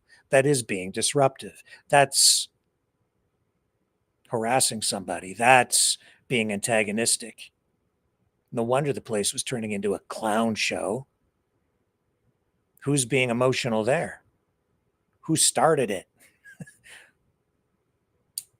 Different views, different strokes for different folks. I see bad behavior all the way around. I do know that. I can tell you this, I don't get any government funding. I do not.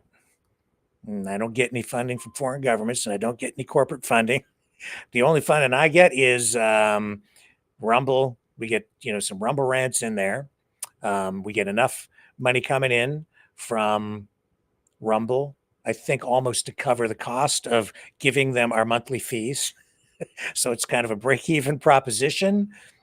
We get an occasional donation from very generous viewers. That's you guys who literally make sure that I have enough electricity, I guess, to run my old tired computer, which, as you saw, crashed right before the broadcast tonight. I don't have $600,000, period, let alone 600 grand or even 100 grand or however much Ezra Levant ended up having to spend on his For Canada campaign, which is completely separate from Rebel News. It's got nothing to do with Rebel News at all. It's a completely separate entity, even though he's promoting it on Rebel News.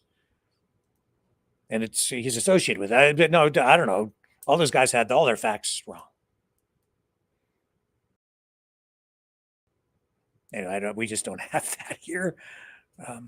Nor do I have the millions and millions and millions of views that he has either. But I'm not running out into the middle of a parade with pro-Palestinian protesters getting up in their faces with a camera, demanding that they speak to me, whether they like it or not. When I'm just not doing that. And when I have been out from time to time, even when I went, for instance, when I went to see the people at the tent city here in my home community, and some people didn't want to be on camera, fine. And I said, I didn't run up to them and shove the camera in their face. You're going to be on, well, it's my right to be here. No, I'm like, okay, then you stay over there. And some people wanted to pick a fight with me that day. I could have been arrested that day, but I wasn't, because I said, okay, fine. You don't like what I'm doing? You stay over there. I'll stay over here. We won't have a problem. But you come over here, we're going to have a problem. But I'm not coming over there. I'm going to talk to these people over here because they're cool with me talking to them. No problem. And I can stand back over there and get my pictures without getting in people's faces. And that's why God invented a zoom lens for a video camera.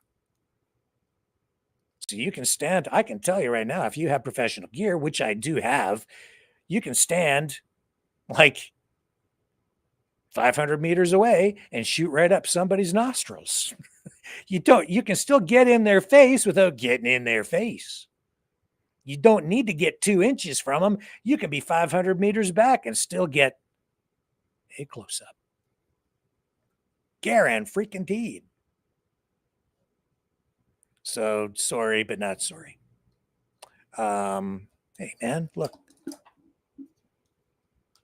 This is one of my little professional cameras, full high definition, and I use this little baby here. But even with this, I don't have to get that freaking close to somebody's face.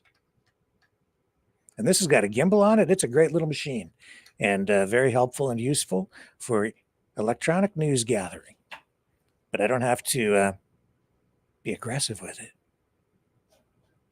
At the same time, I think it's a good thing to have more independent journalists at these events. And there's a balance there. Now, there's a whole lot of polarization out there right now.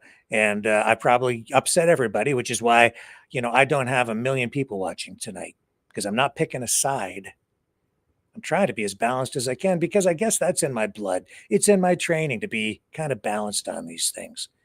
But the time has come, ladies and gentlemen, for you to share your views on this.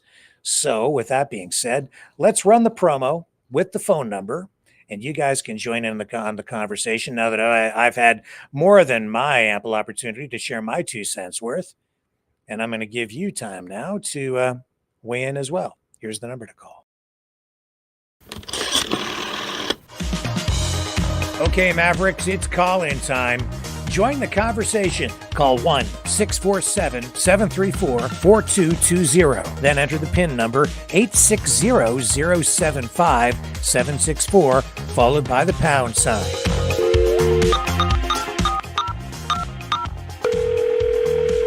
Exercise your right to free speech. Call 1-647-734-4220. Then enter the PIN number 860-075-764, followed by the pound sign.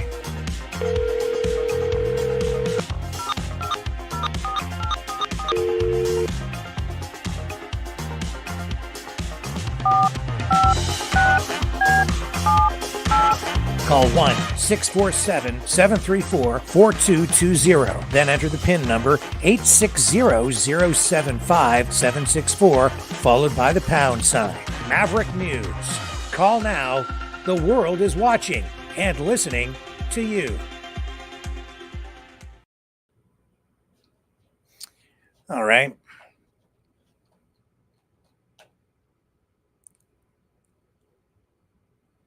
Yeah, Lauren Yorger. Yeah, I know, Lauren, that for Canada is by donation. The question is, who the hell is donating? That's the question. Just because something is by donation doesn't mean that it's unbiased. Does the Conservative Party donate? Does a foreign government donate to it? Where's the money? Where's the transparency? Everybody's talking about transparency out there. Let's have a little transparency.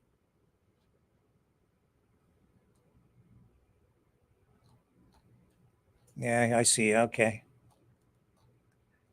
And if you want to sit there and snipe at me from the chat, then have some courage and call in right now. You've got the number. I'll put it up on the screen here so you can join the conversation. And make note that we do have rules for the chat, and we do have moderators who do monitor it. So if you don't abide by the rules, you will be banned. Just saying. Had to get to that point, unfortunately.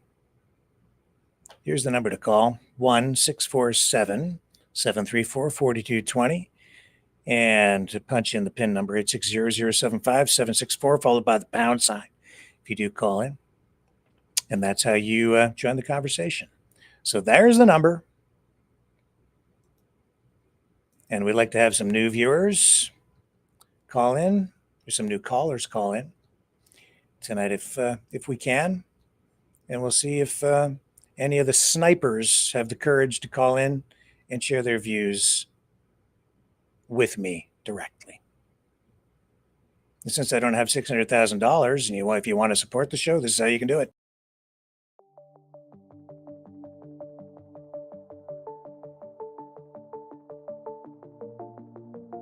Greetings, brave Mavericks. Our quest for truth continues. We go beyond fake news. Together we expose propaganda. Together we pull others out of rabbit holes. We are maverick thinkers. We are all unique individuals, defenders of individual rights and freedoms, credible, trusted, grounded in reality. Maverick News, Maverick News. Defending free speech, free speech. Donate at freedomreporters.com. Do it now. Tomorrow may be too late. Maverick News. The world is watching.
Maverick News. The world is watching. Okay, hang on here. We've got our first caller on the line. Ready to start ramping things up here. Hang on just a second. Who's on the line? As usual. Okay, now we're up. Okay, Dragon from Montreal. How you doing tonight, sir? Doing great. Good. Actually, I came back a few moments earlier from doing my due diligence as a good citizen and went to vote as a good one. So. And how was that experience? My vote is already in the box. Well, good for you, you fine Canadian citizen, you. I won't even ask who you voted for. Oh, I will keep that secret. If you That's probably wise. Otherwise, you're going to have half the country upset with you. You can't win on that note these days, unless, of course, you're doing a live stream, in which case you want to pick a team and engage in the tribalism, I guess, because that gets you more clicks. But what's your view here, Dragon, on the subject du jour?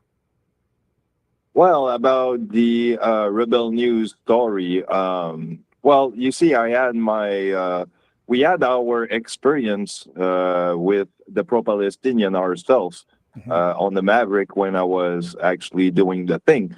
And as you remember, I was, as much as I could, not too much in their face, trying to be clear with them and concise as much as I could.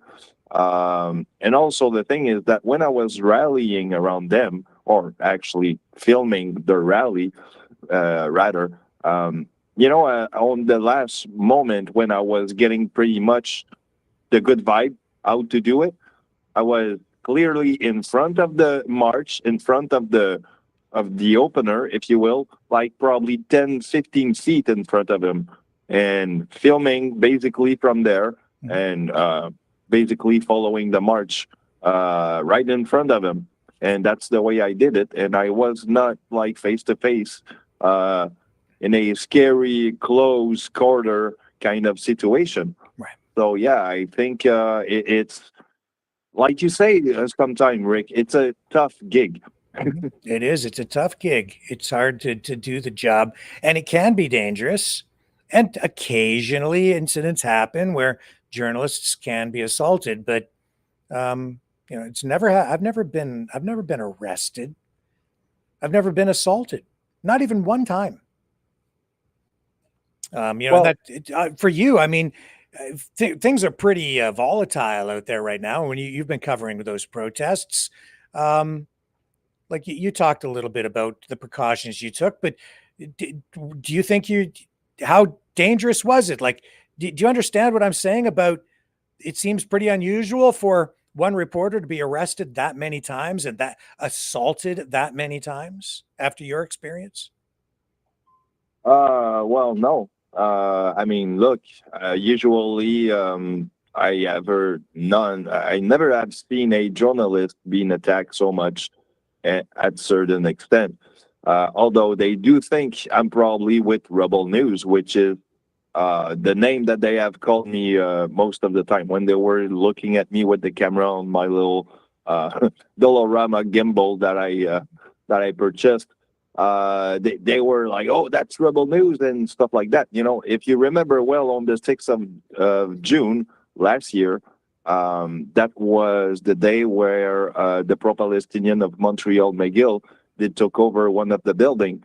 And as soon as I did enter into the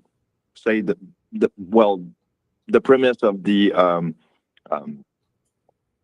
that place where they were, right? When I was turning the corner, and they were all there, they were all watching me and like calling me Zionist and Rebel News at that point. So I mean, as soon as most people see, I think, a gimbal into your hand, they will like give you like the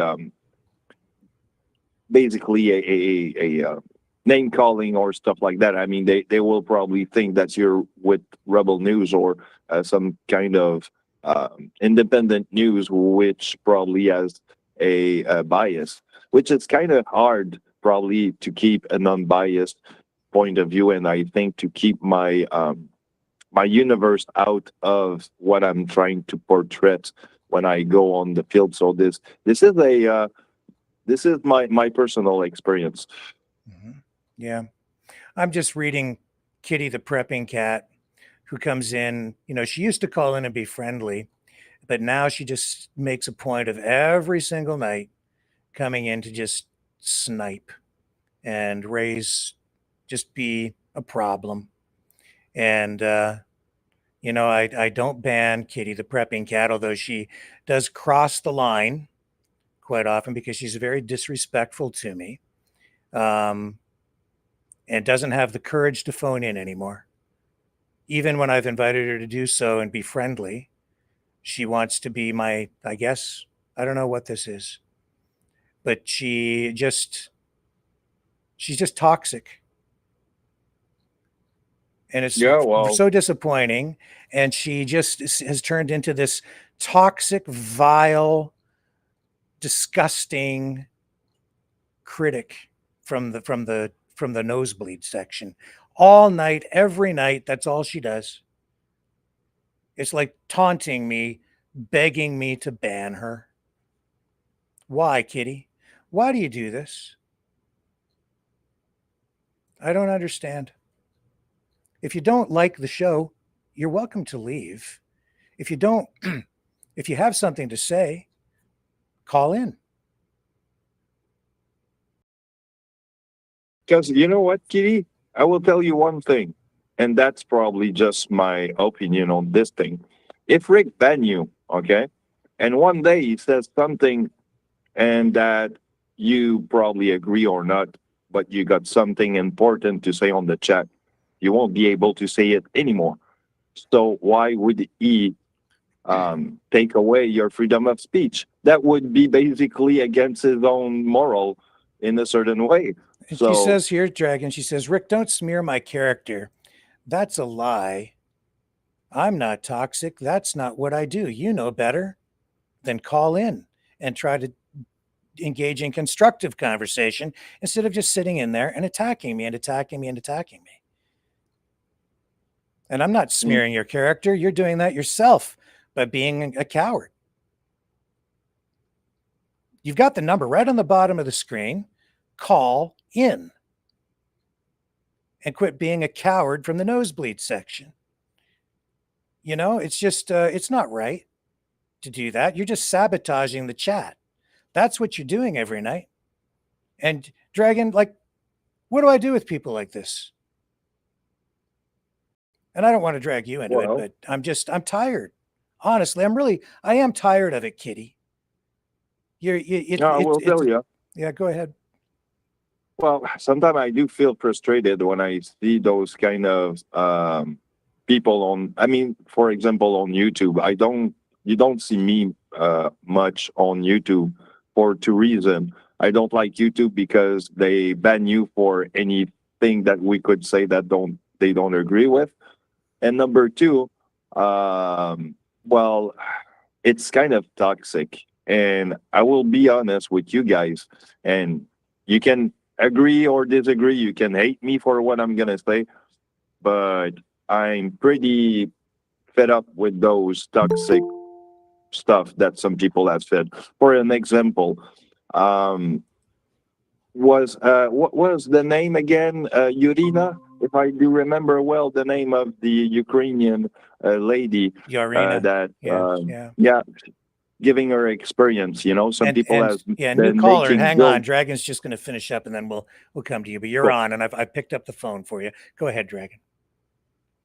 So Yurina was, doing her thing, basically explaining what is her reality, basically, and people on YouTube, and I was basically appalled by that and frustrated to see some people making fun of her setting, and being into a war zone kind of thing, having more probably capacity to have better setting than I have, and also some of them have been making joke about me about the fact that the microphone she has is better than I, and than my phone microphone. And why does she have a microphone in that type of situation, or have a beautiful home when everything is being supposedly bombarded? So it's like, what the heck, dude? So we've got another caller on the line. Who's that? Is that Isabel? It sure is. Well, welcome. I thought I would make Kitty happy because she advised me to call in again. Apparently, I have a bigger step than she has because I'm not afraid to call in. You're not, and sometimes you call in with views that are not that popular in the chat. So you are brave indeed Um, I just, yeah, go ahead, Isabel. It's easy to hide behind a keyboard. Yeah. So she had to point out that, okay, Dragon and Isabel, this is your time. Well, at least Dragon and I can be civilized and don't hide behind a keyboard. And there's Deborah. I mean, Deborah's in there criticizing me, kicking me pretty consistently too. And but saying, oh, I can't call in because, I don't want to be embarrassed or put down. Like, if you've got something to say, this is what the phone in is for. You're welcome to disagree with me, but let's have a real conversation. Don't just sit there and snipe. Yeah. And there's nothing wrong, guys. I mean, there's nothing wrong with being wrong. I mean, if I go and say something to Rick on the line or whatever, and we don't agree on the same thing, and Rick, explained to me the why and the reason why he thinks this way. And I mean, look, I could change my view. I could probably not change them, but I'm not going to, Rick, did we ever call ourselves names or said anything negative because we don't agree on something? Never. No.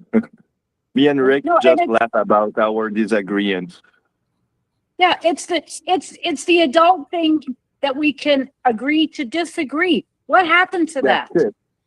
No, it's not what's going on in the chat is not fair because I'm constantly accused of, either being bought off or not being fair to people. That's not true at all. It just isn't. So, and the fact that I've got the call-in show, that this is what it's about. And then it's like, well, he only wants things. No, we have a variety of opinions on here. I have people from across the political spectrum on the program. I talk to people from all kinds of different political parties with different views all the time. And from around the world. This isn't just that it started out like a local. We've had people call in from overseas. Mm-hmm. So this is an open forum. Oh, and there's Deborah again. Here we go. Yeah. Deborah, if you haven't got the gumption or you don't have a big enough set to call in, then you don't need to be like that. Like, really?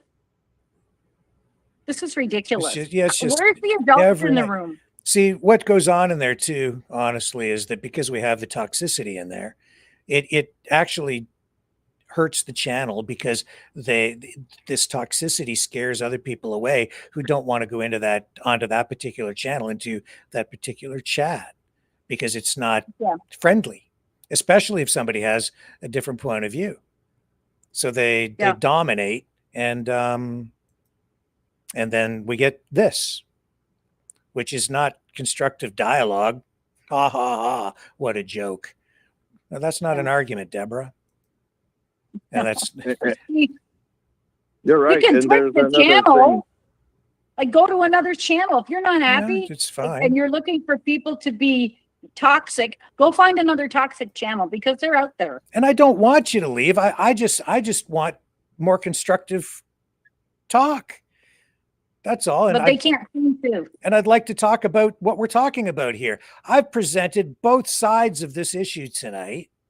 And I presented my views on it as well, coupled with my personal experience in the field, which I hope is helpful to people as I provide that kind of perspective and insight, because this is in my wheelhouse. This is what I've done for a living all my life, media. So I know of what I speak from my personal perspective. You may have a different perspective on it. So call in and let's have the conversation if you have something to say. Yes. And, I mean, I want to make another statement about what you said, and that's true, Rick, but there's another thing that scares me in that situation with toxicity in the chat is that young people that follow Rick's or other YouTuber, whatever the name is, that see that toxicity, they learn from that and then learn to behave this way. and from learning to behave this way in 10 or 15 years from now, guys, it's going to be freaking chaotic. Okay, that's one thing I wanted to say. And if I can put another example, and if you allow me, Rick, you know, I could probably say one or two name of other YouTuber just like that to give more in depth to my analogy here.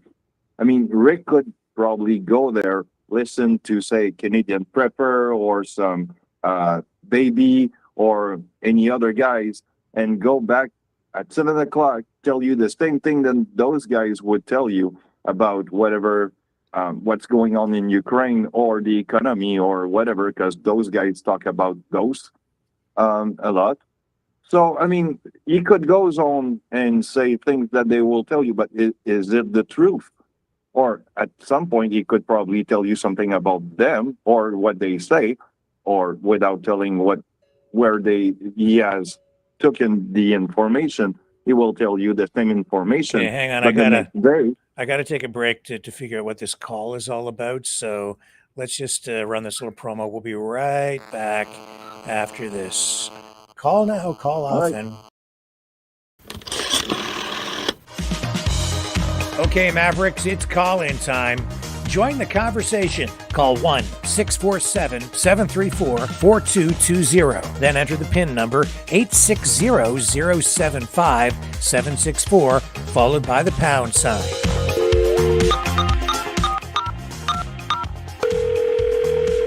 Exercise your right to free speech. Call 1-647-734-4220. Then enter the PIN number 860-075-764, followed by the pound sign.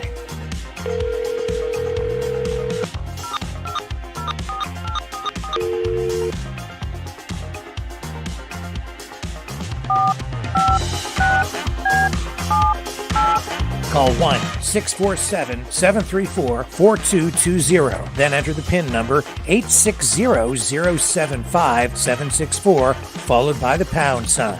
Maverick News. Call now. The world is watching and listening to you. Sorry.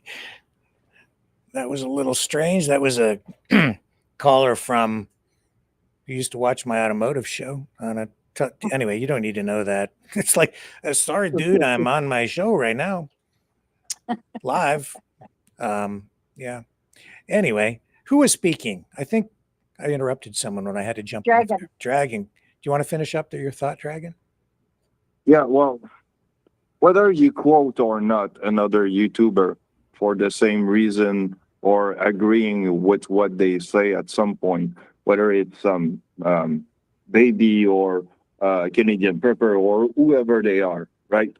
At the end of the day, you will point out if are they true or not, or are they on point on something, or probably not. I mean, you know, things are not always black and white, and some of them don't always put everything on the table, but sometimes they can be accurate or not. I mean, there's an expression for that.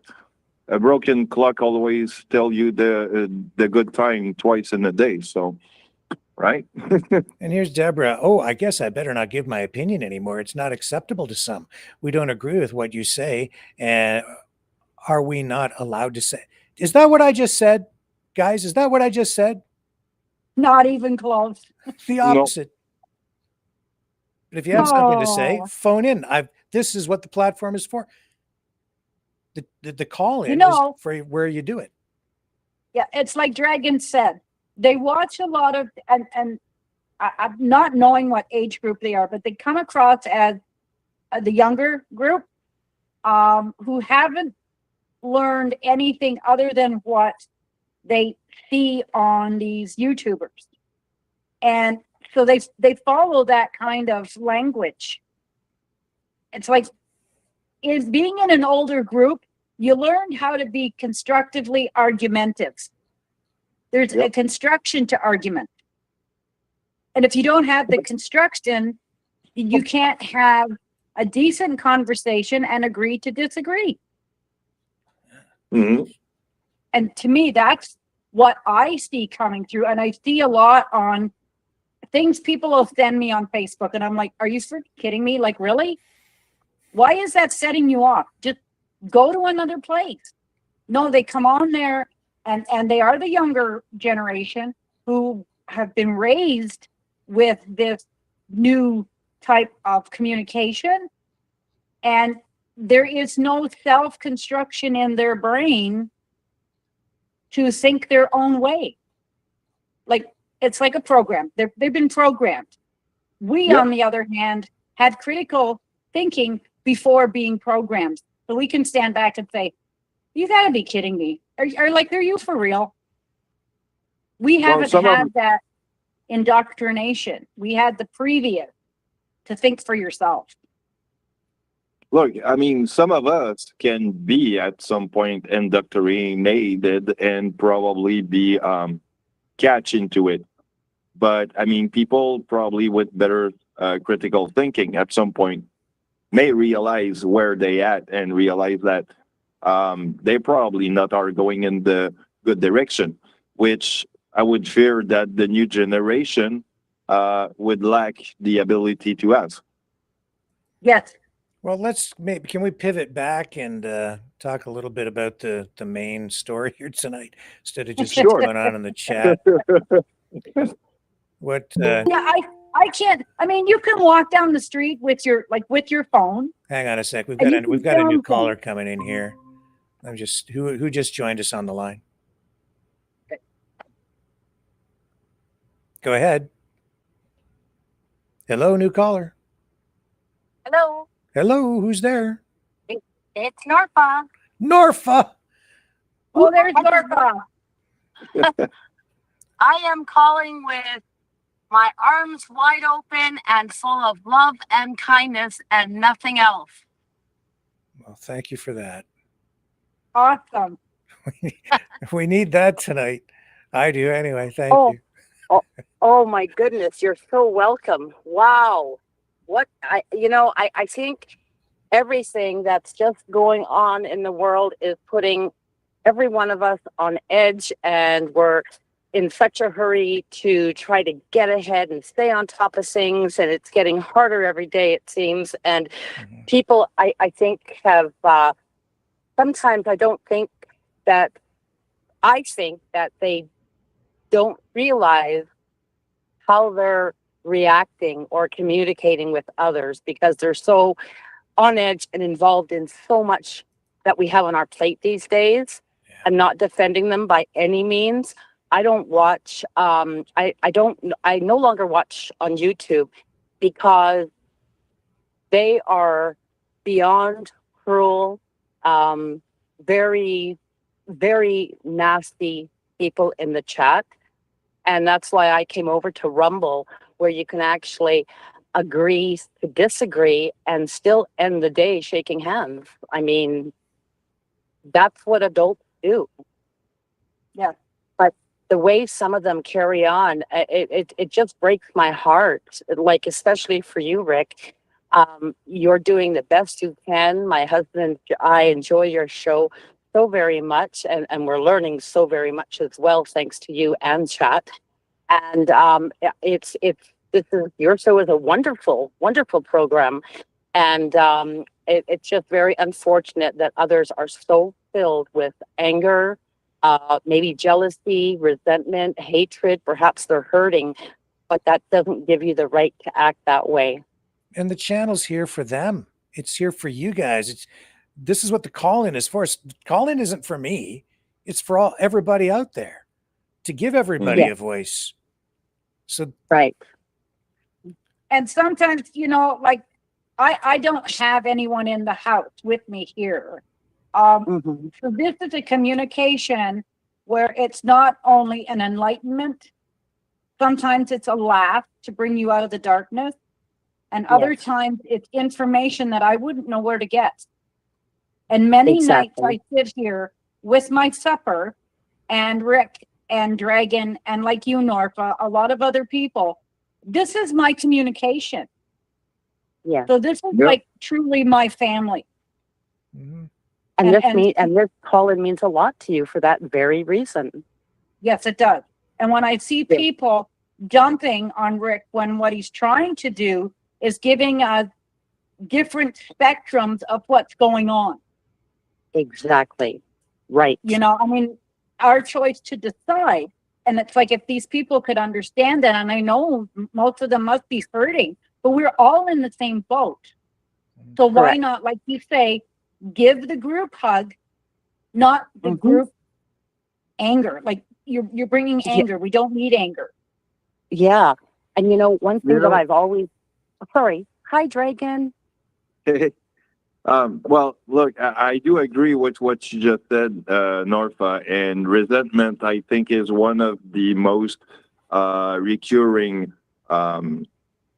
emotion that you can look around for the fact that I've observed a lot of it.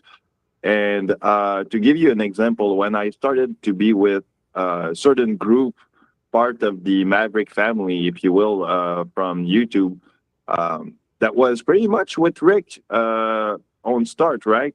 And I mean, they were fun. We had some fun and all, trying to have talks probably on Discord at some point and things like that. And we did actually kind of, you know, supported Discord for some of us that wanted to, you know, discuss a little bit more. And these guys, when I came to the point where I was on street, and right after I came back on my feet, because I was still around Rick and I didn't know what happened with them.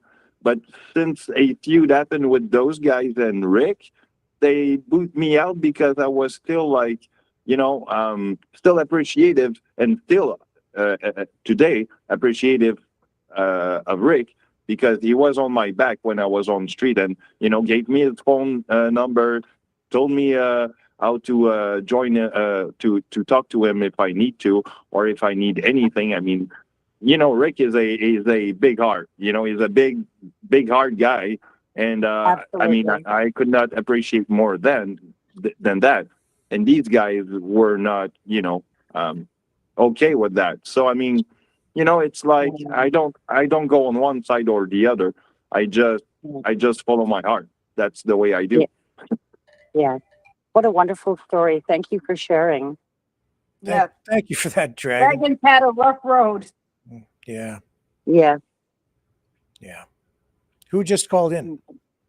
Hi, it's Brian from Kingston. Brian, my friend. Hi, how are you? I'm fine. I'm glad you called in. Yeah. It's been about 8 or 9 months since I called in that one time. Yes. Yeah. So, what's on your mind tonight? Well, if we're talking about fights and getting angry, well, how about Ontario versus Quebec? The Leafs are #1, Dragon. How are the Habs doing? You know what?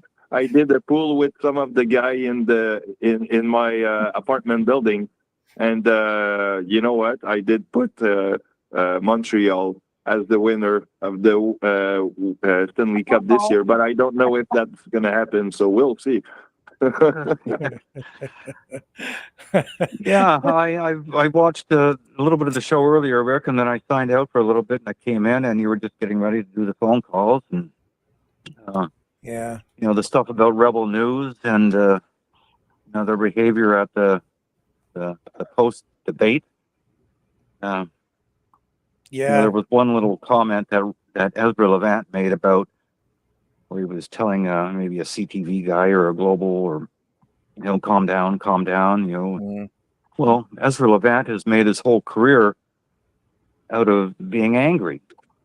His early claim to fame, which is a video he posted online and which has been out there for 15, 16, 17 years, was when he challenged the commissioner at the Alberta Human Rights Commission, and posted a video where he is just launching into this vindictive hatred towards this poor woman on the other side of the table. It was connected with the time when he printed the Muslim cartoons in his his old magazine, the Western Standard, and Yeah. and he was brought before the tribunal, and he decided to bring a camera in and film the altercation, which was his early claim to fame, and that led to his next gig, going into an interview for the casting sessions for Sun TV. Yep. Yep. And then that led to to his own network at Rebel for the last 10 years. But he's made a whole history out of being a muckraker, poodle do disturber.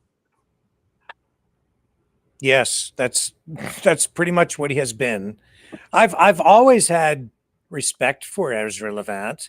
As I said, I used to put more stock in Rebel media. I used to view them as being credible, but over time, I've just begun to personally see through some of the veneer and see that it's not exactly what they present on the surface.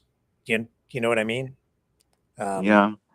Even Well, I've spent the last 3 months researching Ezra Levant and Rebel for this big essay I'm doing. Uh-huh. And I noticed little things when the 4 or 5 of them went up to the microphone at the debate to ask this or that candidate a question. It's hard to reply in 15 or 20 seconds if you're up there behind the podium with a loaded question. It'd be like me asking you, Rick, how many types of journalists are there? Give me an answer.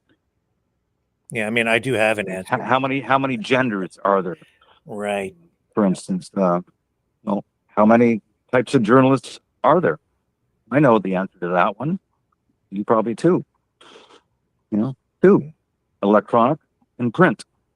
No, there's more than that. There's more. Yeah, Because but once you go down into a film subject category, then there's all different styles and genres. That's right. There's But different. superficially, there's probably only 2. But that's all the questions that Rebel does is they take a simple-minded statement, and then this is what they want an answer for. Yeah. And it's hard to respond in a soundbite, complex issues.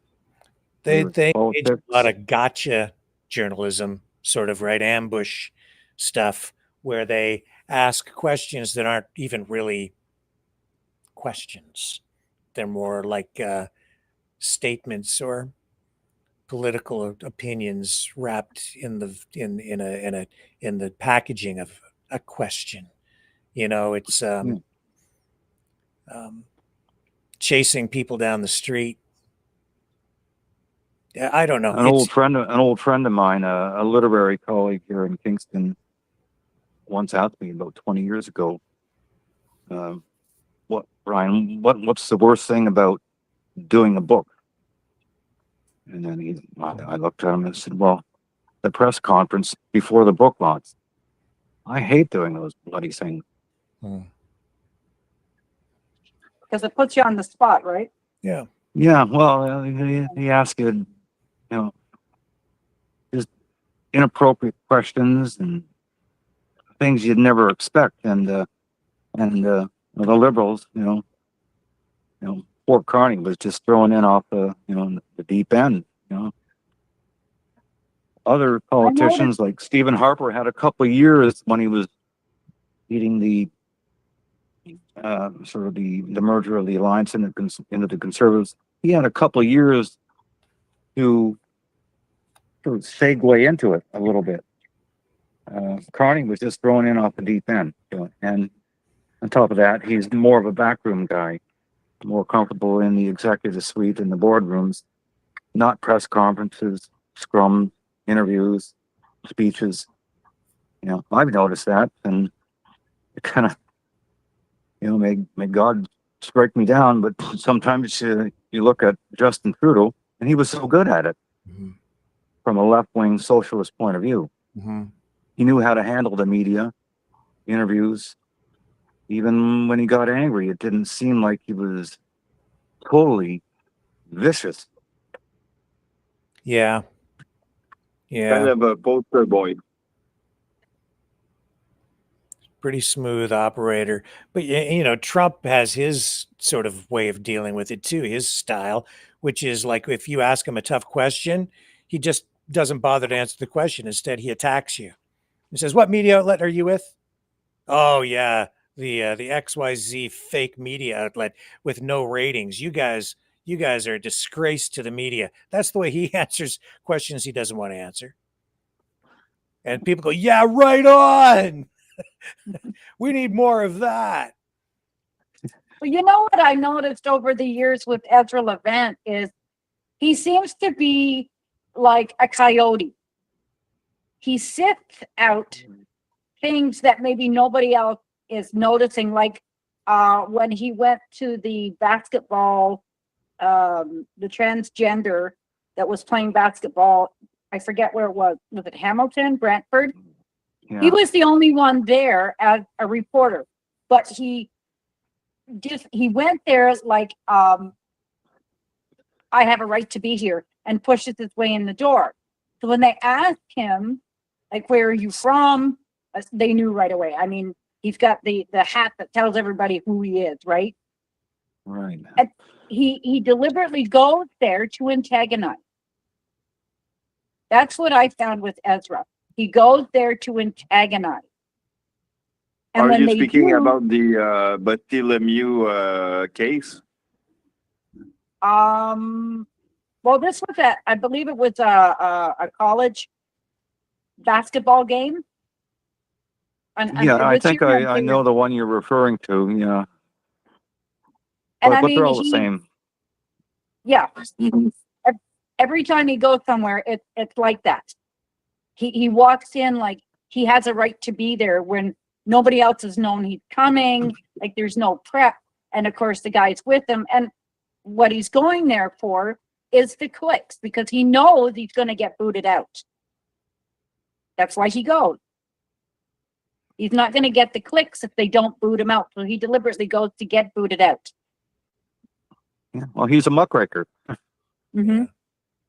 Well, he goes in. Yep. You know, it's like these people who stage interventions at political events, right? Where they go in and at a strategic moment they start shouting at the top of their lungs and, you know, shouting questions from the back of the room, and then they get tackled by security and dragged out, and then they become the story. That's what Ezra has done at this event, at this debate. That's what he's done here, and he's done it before. But because he goes in saying he's a journalist, because he goes in with credentials, what they've done there is masked. So when they get kicked out of the debate, or if they cause a ruckus and they get ejected, if they get ejected, then they say, "Oh, well, we're a victim. They're just trying to silence us." Well, maybe not. You know, it's like they want that to happen, is what I'm saying, because then he's looking for the disruption. Then they get to be the martyr, and you know, when they get arrested, it's like David gets arrested by the cops, then he goes to jail for a few hours into the cooler. They put him in the cooler for a few hours. He comes out, and then they say, "We're going to sue the cops." Then they sue, and then, you know, all this money that they raise for the legal defense, it certainly seems to keep a certain team of lawyers well employed and the flow of money going to them. So there's that whole machine going on over there. They get all this. It's like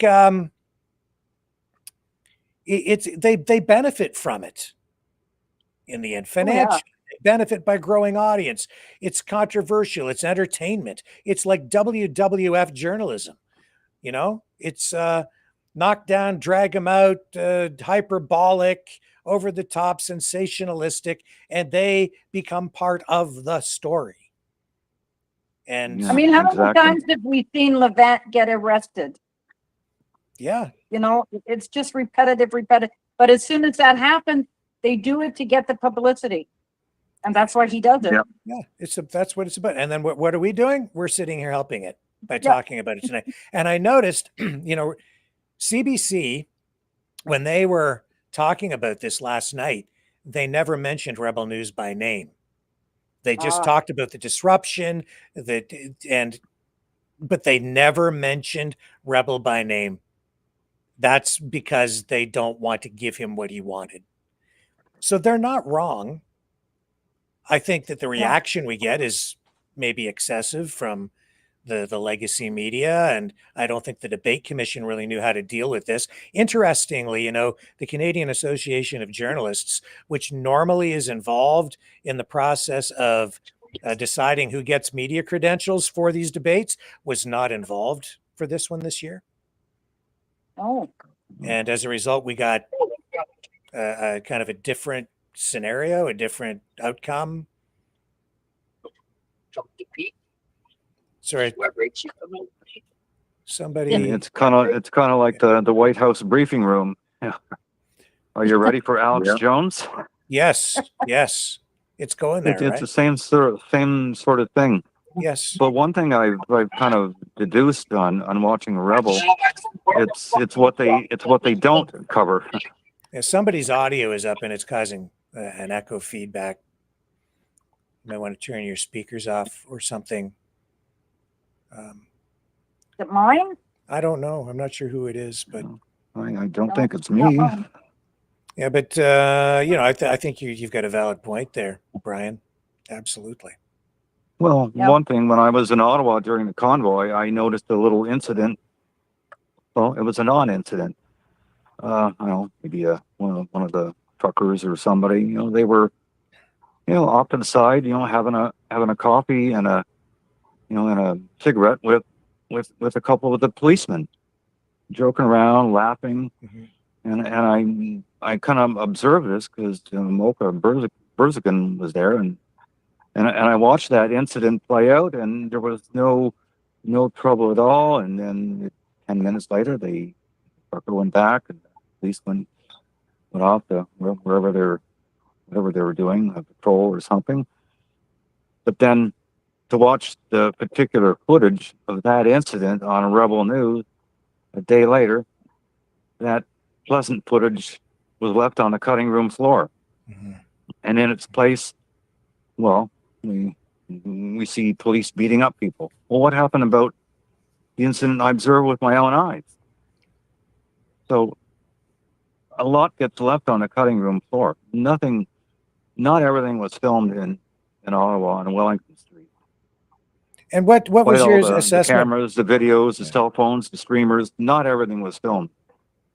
And I know you didn't see everything we broadcast tonight, but did you see the clip that I ran of David Menzies putting the camera right in the guy's face?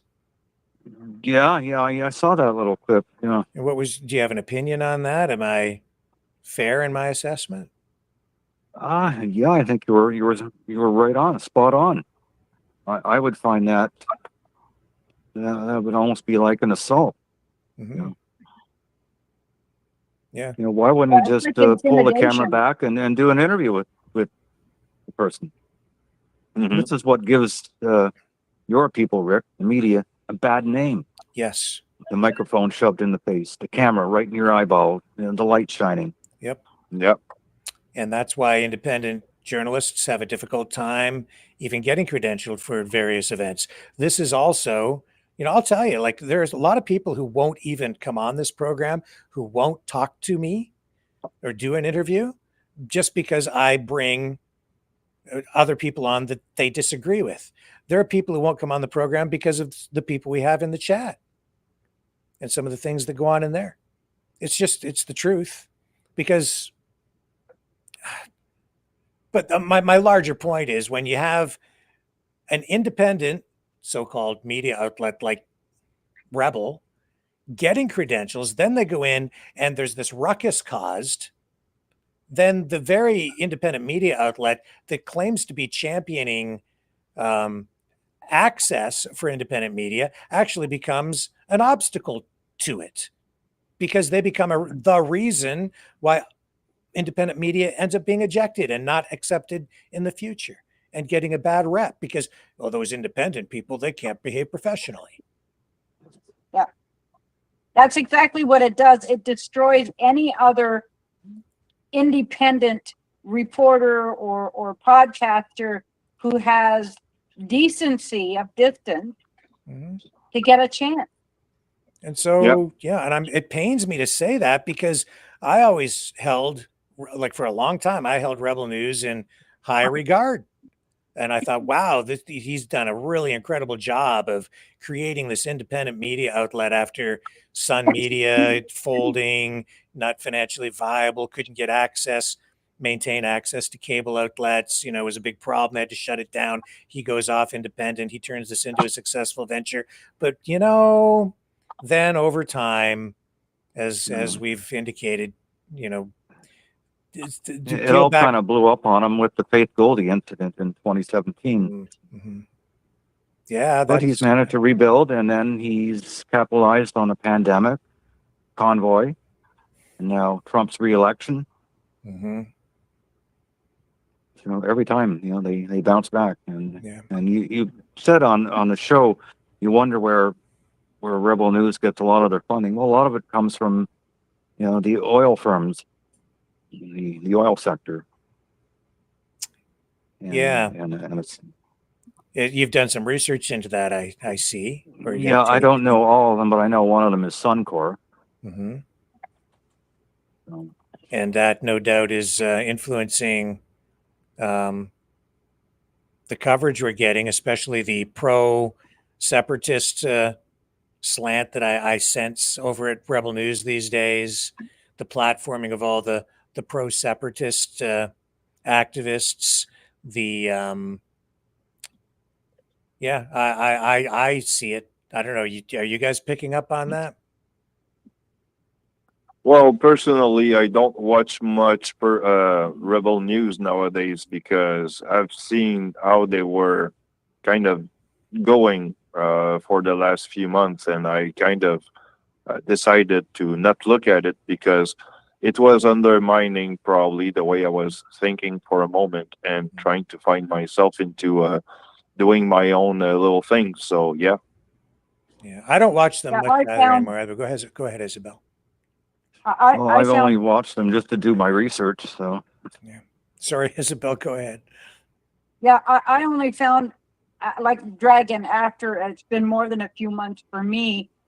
His attitude I didn't like because I put myself on the other side of that camera, and I thought this is really intimidating. Would I want to be intimidated like that? No. And that started turning me off. It was the aggression. Yeah. I didn't like the aggression.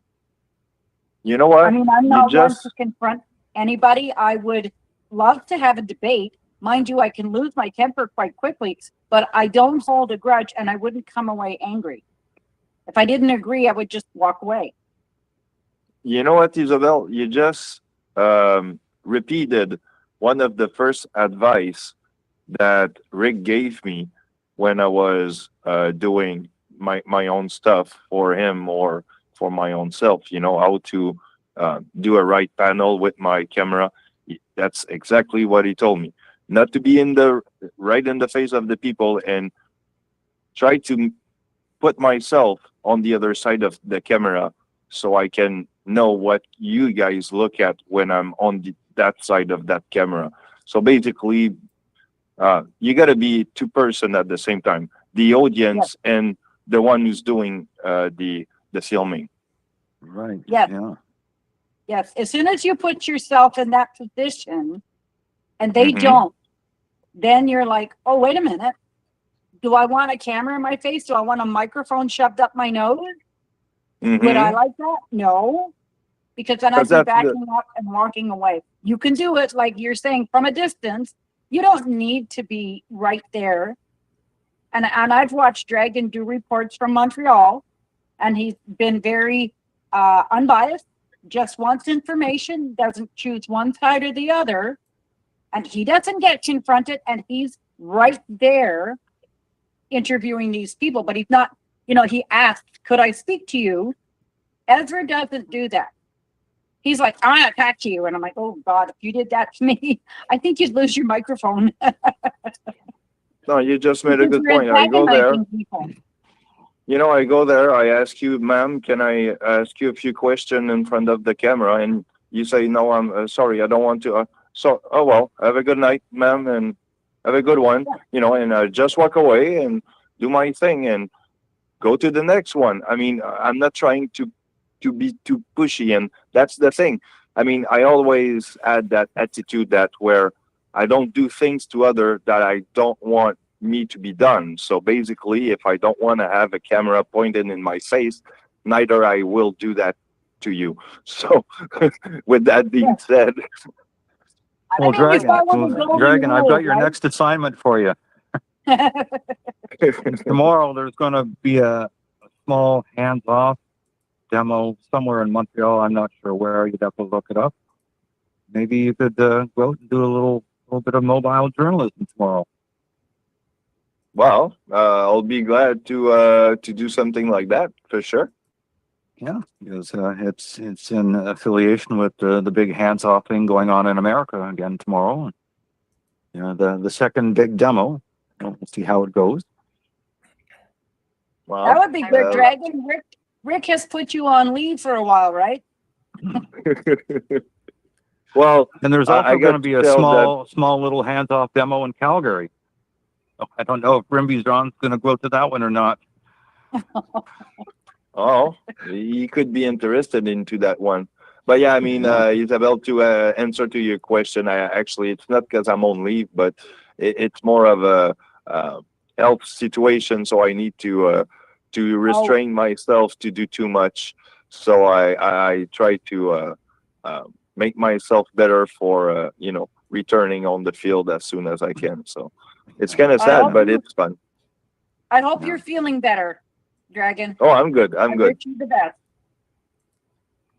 I'm good. It's just that I need to make sure that everything is good with me. So yeah. Good. Ainsi va la vie.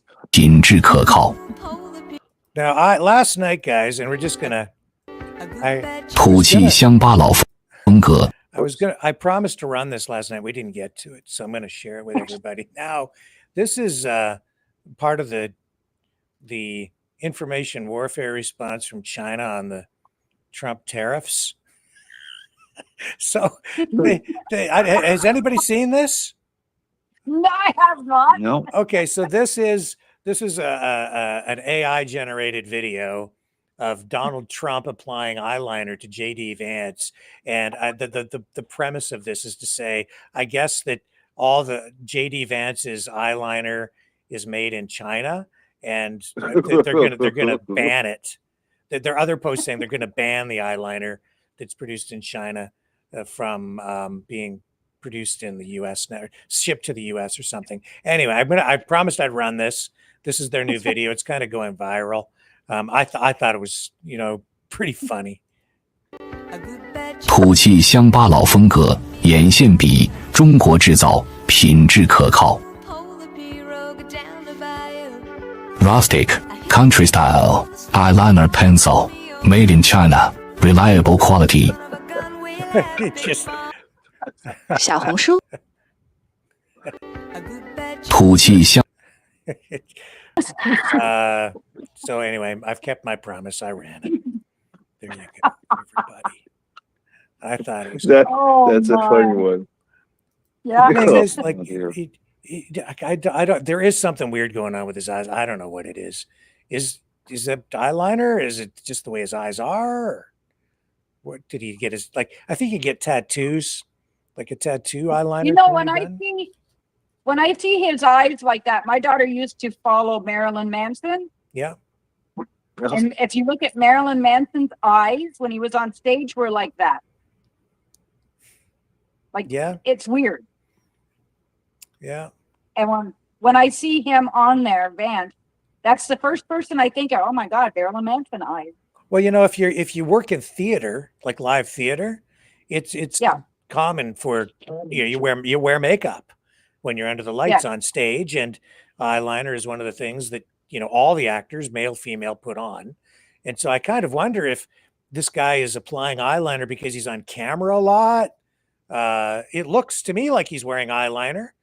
Anybody else comment on that? I got a good one for you. He's probably one that looks brighter than he is. I don't know that it makes him look any more intelligent, but he does have dreamy eyes. I'll say that. I like the smile. Oh, I thought it was pretty funny. Yeah, so the Chinese are gonna impose tariffs on eyeliner in response to Trump. Yeah, what are they saying here? Oh, man. That was funny.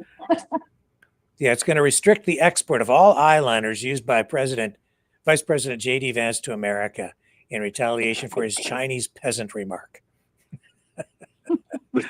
Well, J.D. Vance is gonna have to turn to labeling.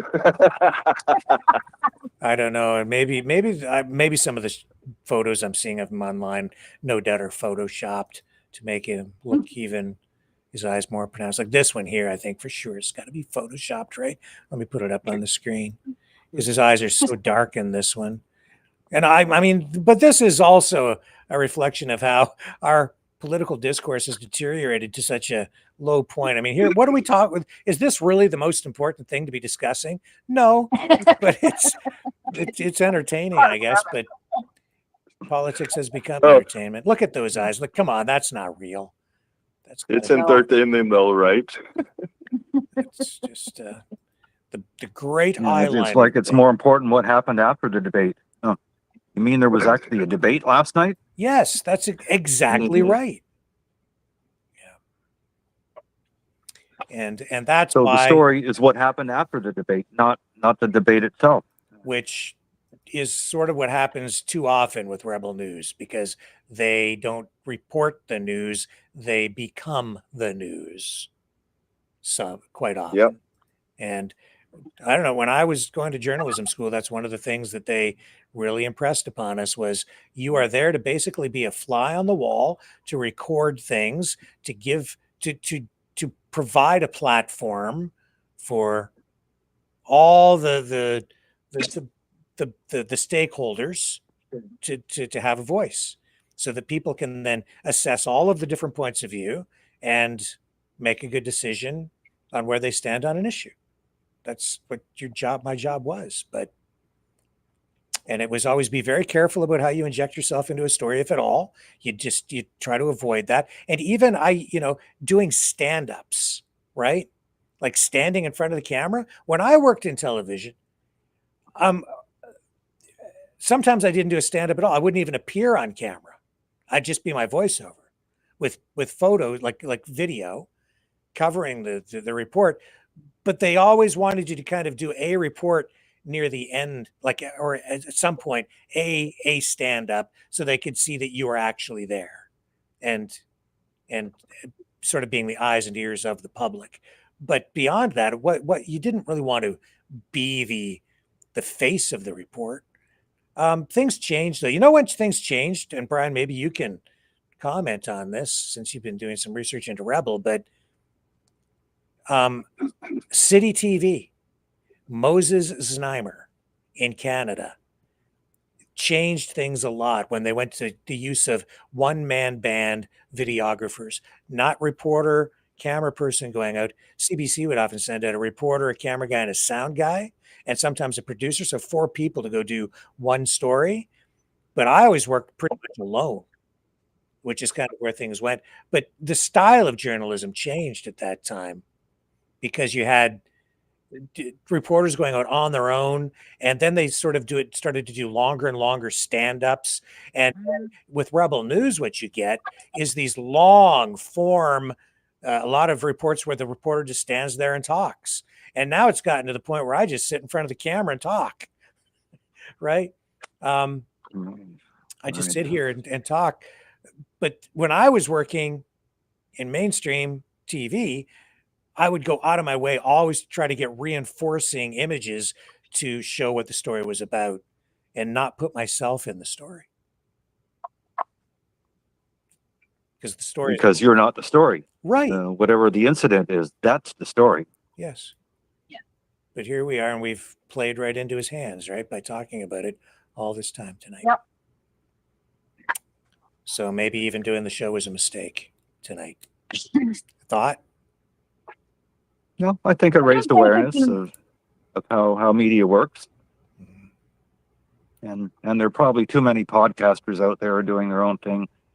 you're very kind when you call them influencers. I call them what I always used to call them, media whores. There's that aspect to it too. Yeah. Yeah. A word keeps popping up in my mind related to that, Brian. Skanky. It's skanky. I don't. It's all week this has been in my head, and then this happened last night with the debate and just the whole thing. And I hate to use the word, but it just stuck in my head, so I'm using it here right now. It's skanky. I don't like it. It's like bottom of the barrel reporting. Yeah. Oh yeah, skanky, skanky, skanky. Yeah. Hey Rick, can I ask you a question? Yeah. I had a message sent to me just from an individual I know that is very intelligent when it comes to politics. And my question was, in this message, he had stated that not Carney, Pierre at arm's length had put out a website called Canada Proud, and it's a website. It's, I guess, like it just smeared anything and everything about Carney.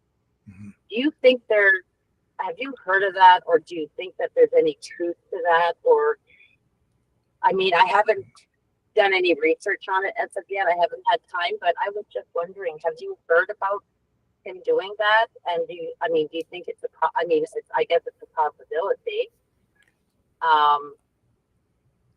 As well as these AI photos with Carney, with Epstein. What's your opinion on that?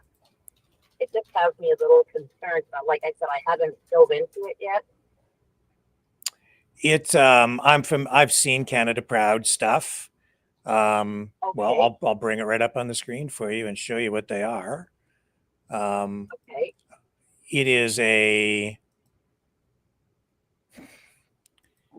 It's a propaganda okay. thing, right? There's a lot of this that goes on these days, and this is sort of what I'm talking about as well.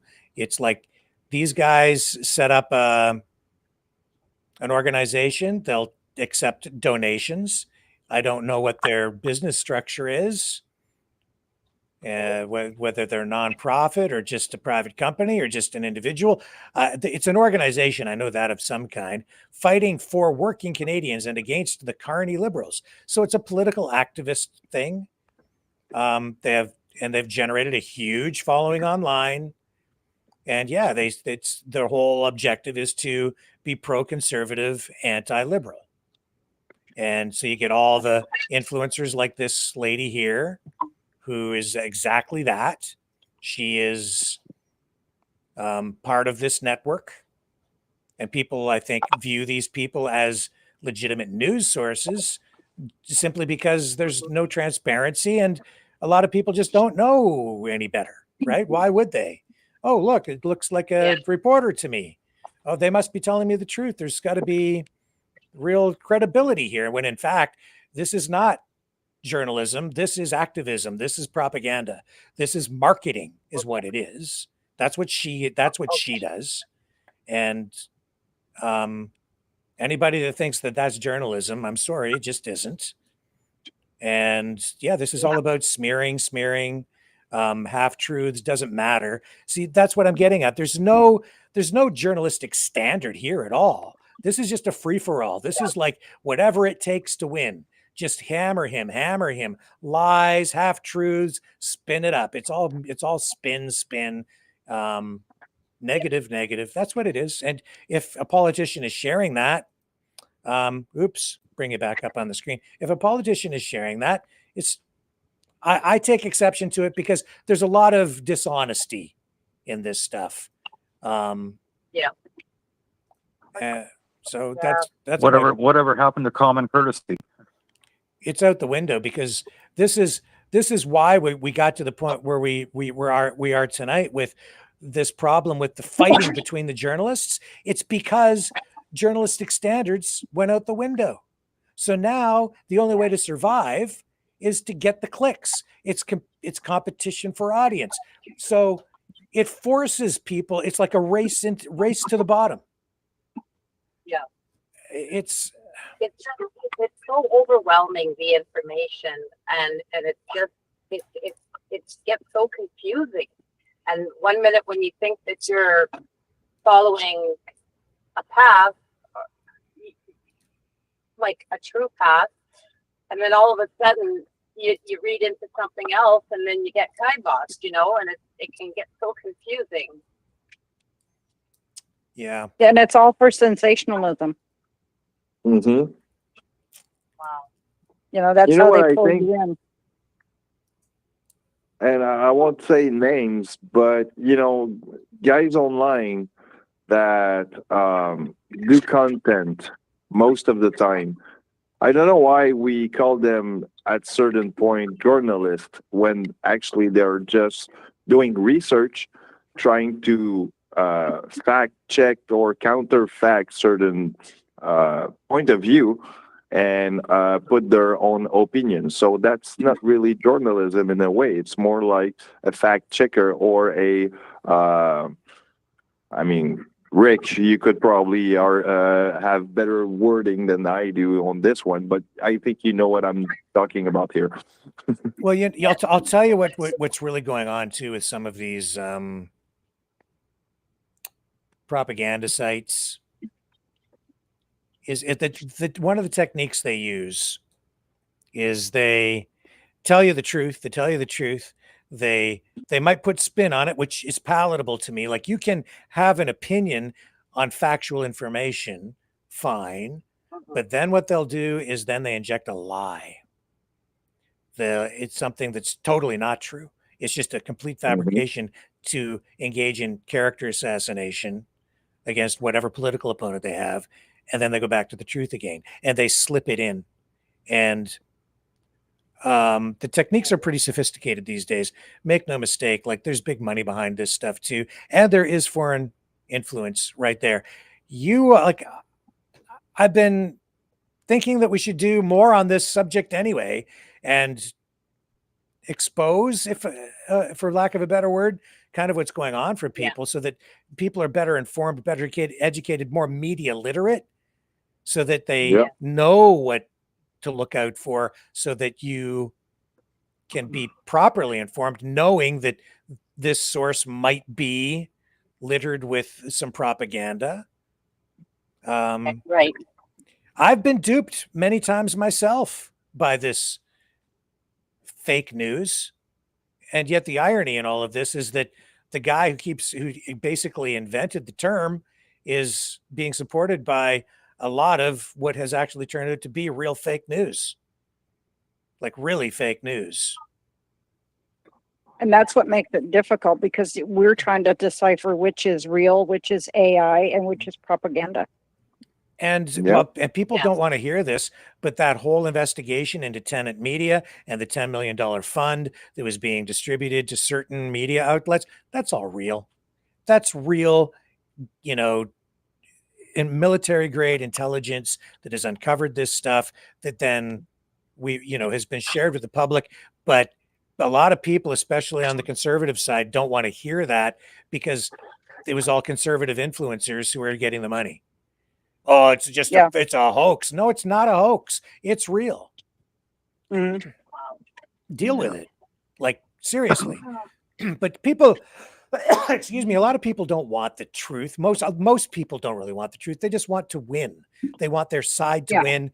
They want this hockey team or that hockey team to win. They want the world to be black and white. Brian, they only want there to be two genders. They only want there to be, it's simpler for them. They don't want complexity, and they certainly don't want what they don't want. So the ends justify the means for a lot of people, but not for me.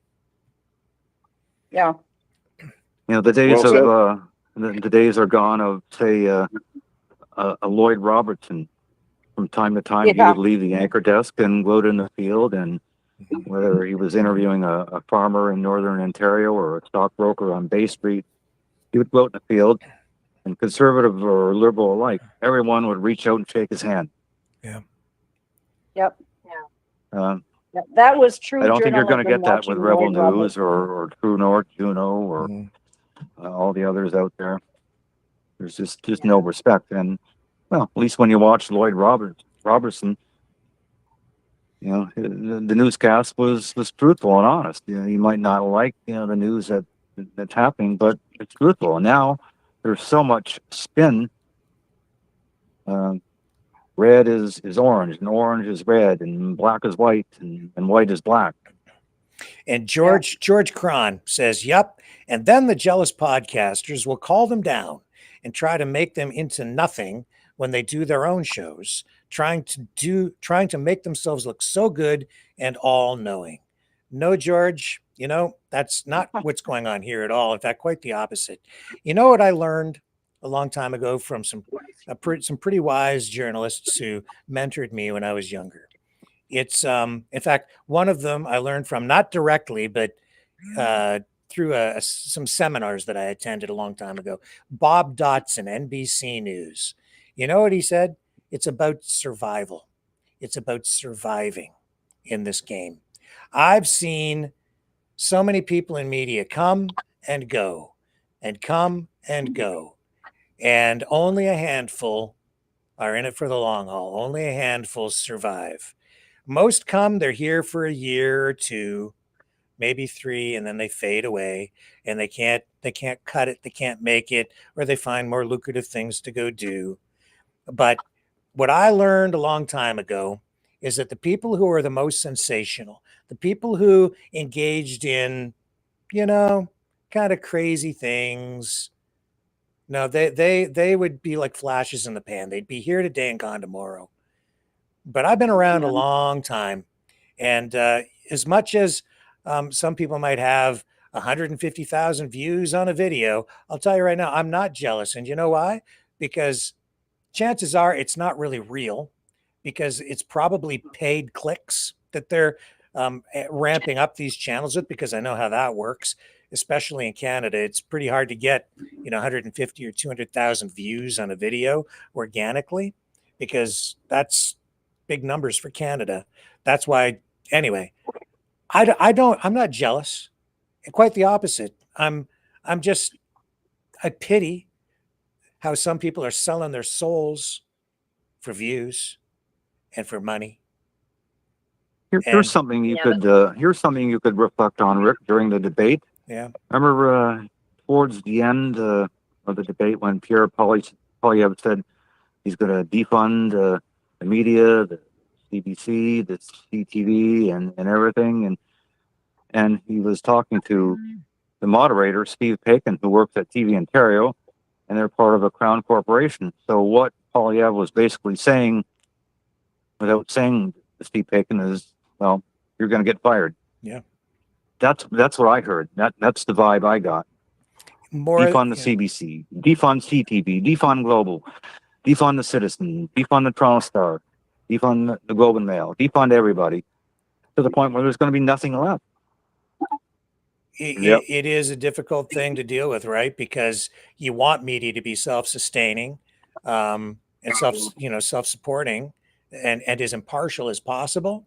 And yet we're into this fragmented market where advertising dollars have left to go online, in a very difficult environment for journalism, because of all the things we've talked about here tonight.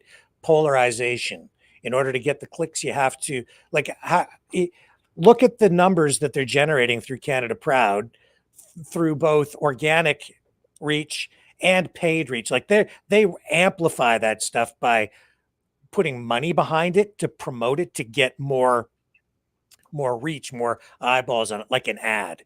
And they're doing the same thing with some of these influencers. Because I know, because I've done stuff like that, working in marketing through my media company for like automotive shows, right? When I kind of left journalism for a little while and came back. But that's how they do it. I don't do that here, but they do that there. But in order to survive as a legitimate news outlet where you're trying to provide balance and fairness, it's very difficult, because people they migrate to platforms where there's a lot of anger, a lot of hate. They use psychological tools to manipulate you using emotion to keep you engaged. It becomes the medium, it becomes the message, as Marshall McLuhan said, so that you end up doing things that are dictated to you by the medium and by the audience itself. It's like audience capture in part 2. They're capturing you. So you start to create the echo chamber and you get rewarded with views. The more you do this thing, so you do more of that. And if you lay out these campaigns, they have like what they call A/B testing, where you put up, like, you can run parallel feeds with 2 different thumbnails to figure out which thumbnail image is going to get you more clicks, which headline will get you more clicks. And you can test market these things and then tailor your ads over time so that you use certain colors and certain branding techniques, certain messaging, certain visuals to trigger people. And people don't realize they're even being manipulated in this way. And then you send out messaging like a lot of these media outlets do, to like really get people angry at somebody. And it's the same techniques that we've seen used by dictators to dehumanize certain groups of people, right? And then blame things politically on certain groups of people. They're doing the same thing right now with their political opponents by not just so much they actually do dehumanize these certain political opponents and use character assassination to demonize people. That's what's going on in our political system right now too, which I don't think is really healthy. There's so much like character assassination that is focused on the leader of a party, that person becomes literally in the minds of people the embodiment of evil, to the point where it's like people get so emotional about it that of course they get sucked over like a magnet drawing, nails into it, that they end up all in the one camp because they're watching this messaging where it's like Mark Carney is evil or Trudeau is like the worst thing ever. I get it. And there might be a lot of truth in some of the messaging, but they go beyond that in order to make sure that you come and vote for the right guy. That's not journalism. And it's pious too. They're using Christian fundamentalism too to back up their message. Sometimes, and they do it. They do it on the other side too. It's just I'm just talking about the techniques, and it can apply. You can apply this to any leader. It's just that right now I'm seeing one side in particular doing this much more effectively. And I think that's because they've been, they haven't had as much access to legacy media. So they're leveraging social media, but it becomes even more dangerous when you have a concentration of power and ownership through social media platforms like Twitter, X, when Elon Musk has turned that into the number one source of news in the world, and one guy kind of controls that, and he's using that very clearly to achieve his political goals, not just in the United States, but around the world now. And he's doing that in ways that people are not even aware of, because he's manipulating public opinion with computer algorithms, social media algorithms, to feed you messaging that he wants you to see without you even realizing that he's doing it. That's not even in the messaging. That's in the delivery.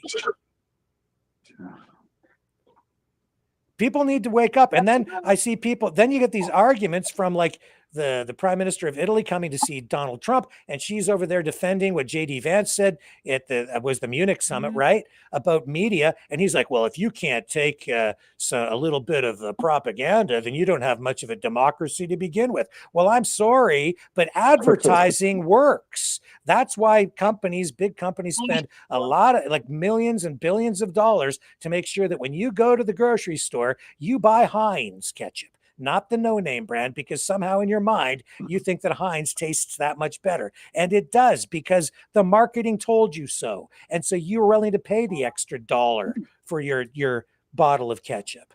Marketing works.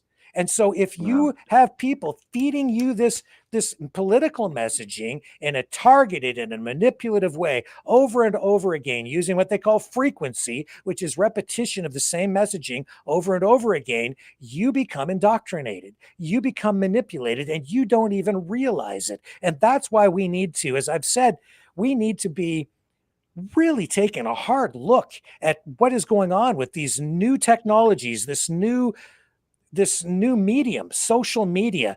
And we haven't even figured that out yet. And we're already on to now artificial intelligence. This is very dangerous because we're walking right into a trap where we're going to potentially be literally mind controlled by a very small group of people.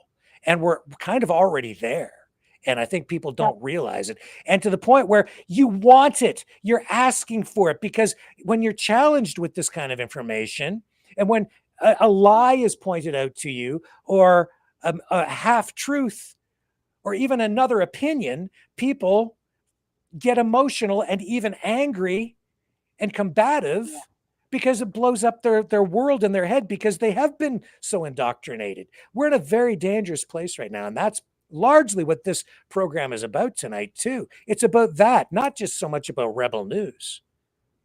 Yeah, that's what I'm saying. It's scary and it's very dangerous. I agree with that 100%. Yes, and the art of when they first brought out the cell phone, how convenient these were. And when they make everything convenient like that, people fall into the usage without really researching. And that's what they're doing. They're making it so convenient for everybody. Look how easy it'll be. But if you think it's just legacy media, if you think it's just the Canadian government, or just the US, no, it's not. It's other governments too. And the other thing that I find alarming is everyone wants to now censor the government, because the government and government agencies are looking at this, and we have committees set up because they're trying to deal with it. And they're trying to come up with legislation, laws to deal with these issues. But as they roll these things out, it ultimately does come down to some degree of censorship and regulation. And then people say, well, we can't have the government doing that. We can't have this censorship in place. And we certainly want to defund the government. We don't want the government giving us any messaging. So what you're really doing is you're tearing off all of these layers of protection that we have for our society, and saying we're going to leave our democratic institutions wide open to any kind of propaganda, misinformation, any kind of messaging from a foreign government, any political group that's an activist group out there. We're wide open to any of that stuff, but the government's not allowed to do any of this. In fact, the government's not even going to be allowed to defend itself. What you're really saying is our society, we're just going to tear back all of these protective layers that we really should be putting on in a thoughtful way. And no, we can't have anything. That's the message that J.D. Vance was really delivering to the European Union. And everybody out there should be asking why. Why are you just being so eager to just say no censorship? And if you have any censorship, then, you're guilty of some media crime.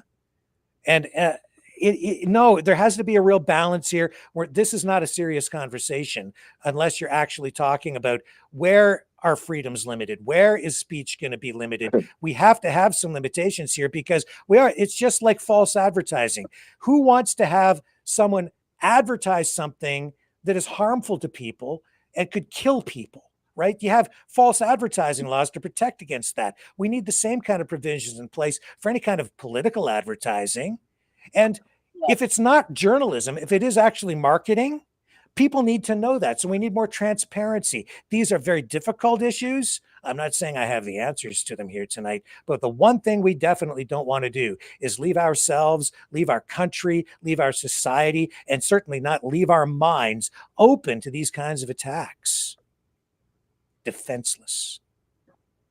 And we need guidelines as to how far the government can infiltrate our privacy too. all these issues, they're things that have to be explored, but we need to have serious conversations about it. And I'm not sure if we're going to be able to. I don't know how we're going to get there, but we have to, one way or another, before it's too late. And it has to be through discussion, and you can see how well that goes, right? If you have people who are so entrenched in whatever it is they're thinking in their heads that they won't even entertain alternative point of views, or like I said, a lot of people don't want truth. They can't even handle the truth anymore. They just want what they want.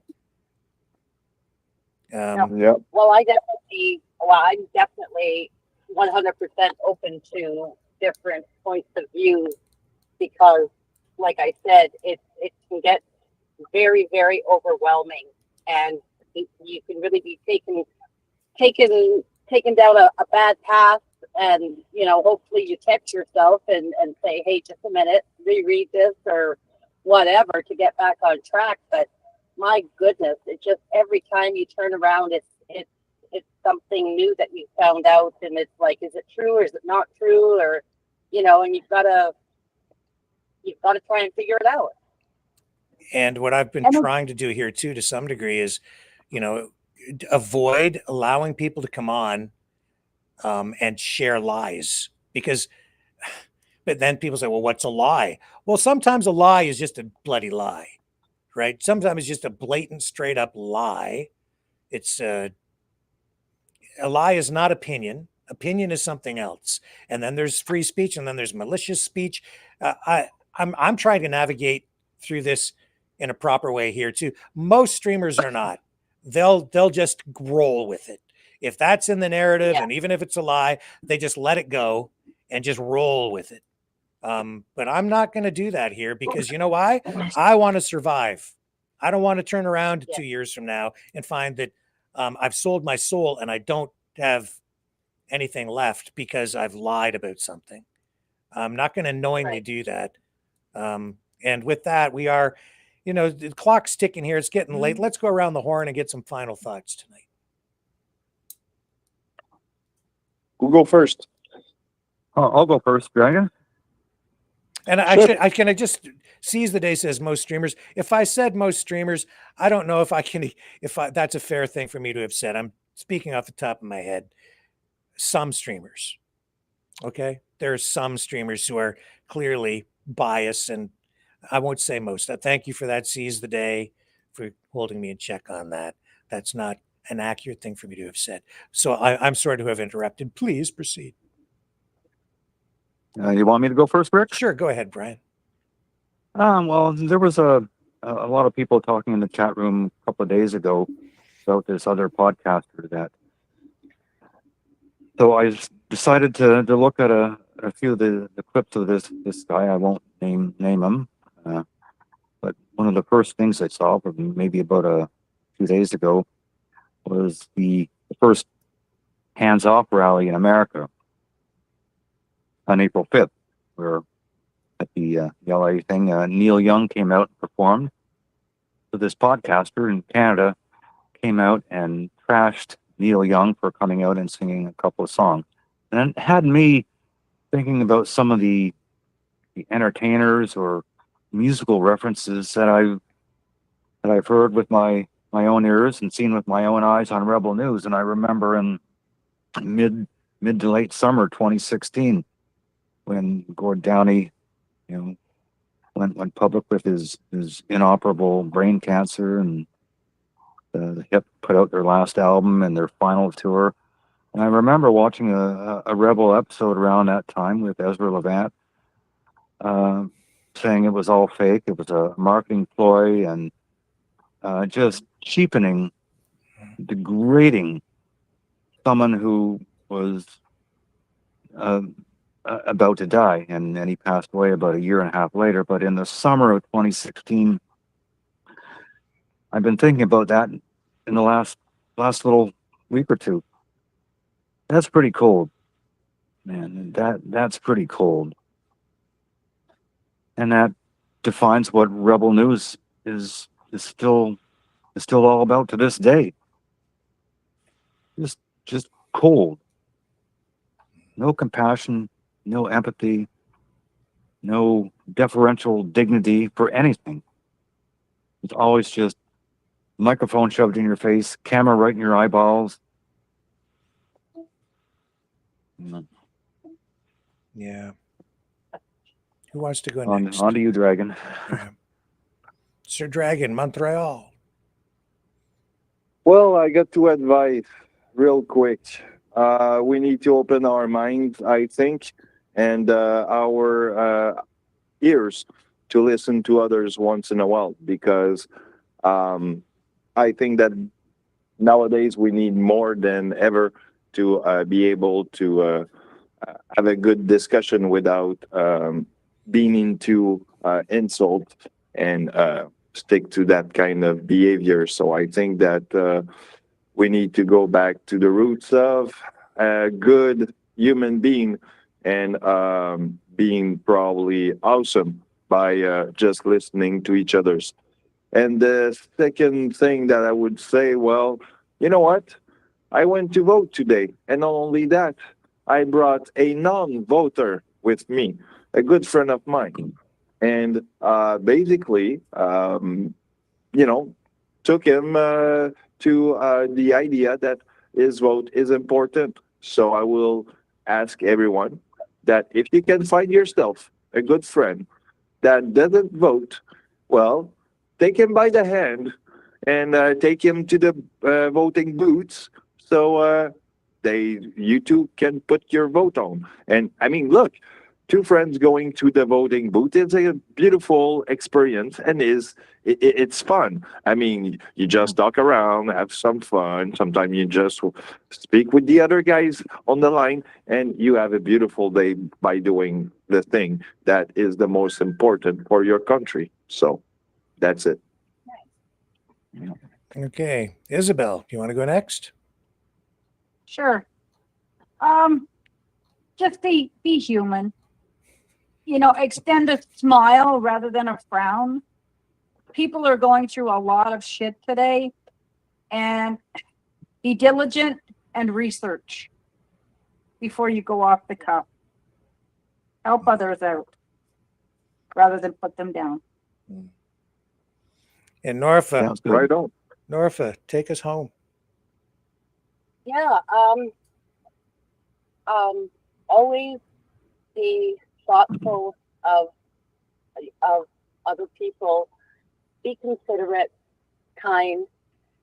Lend someone a helping hand, a pat on the back, rather than pointing at them or shunning them for maybe not even knowing or understanding something. Simply be kind and be helpful. Those are my words. And just remember that we're all individuals, and we were all fighting for individual rights and freedoms here. And yeah, it's about sticking up, defending people's rights, and defending people who are, I think, weaker than we are. And yeah,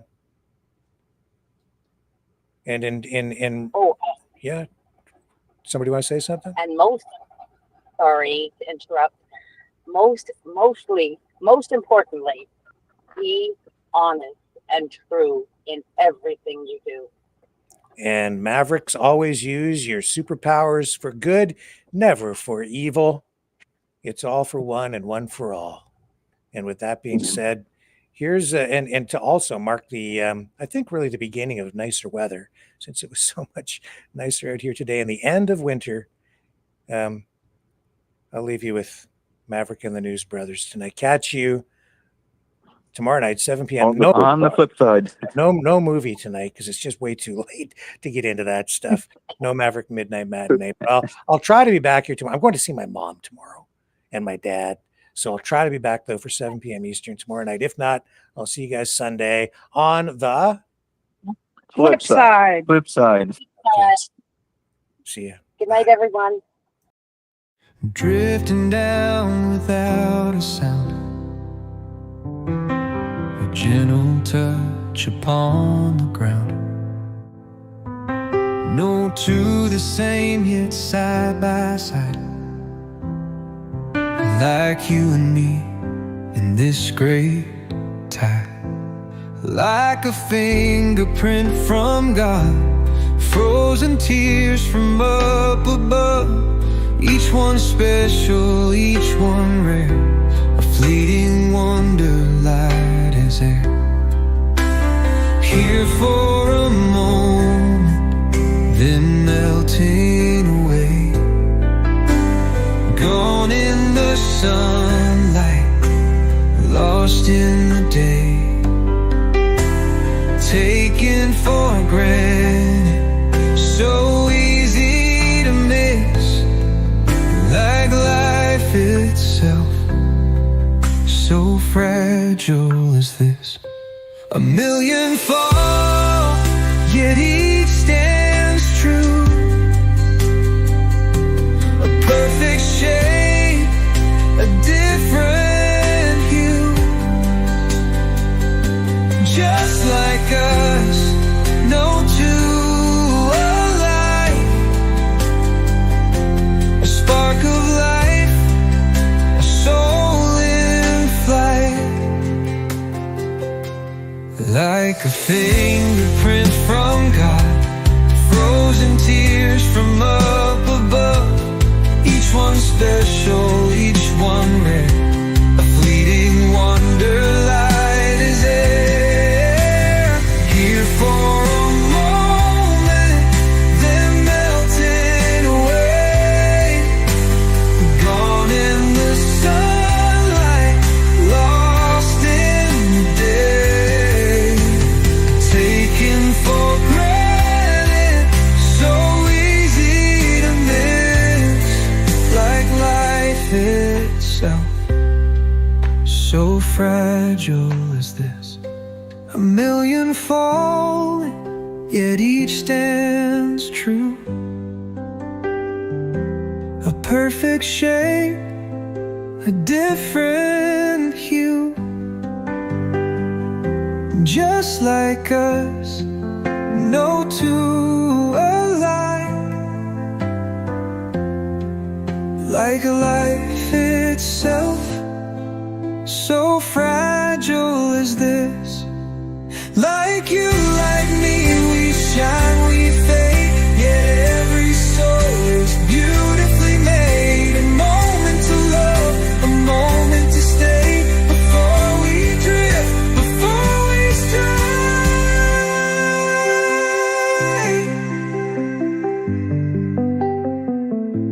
Cherish the snowflakes, here only for a moment, then melt away.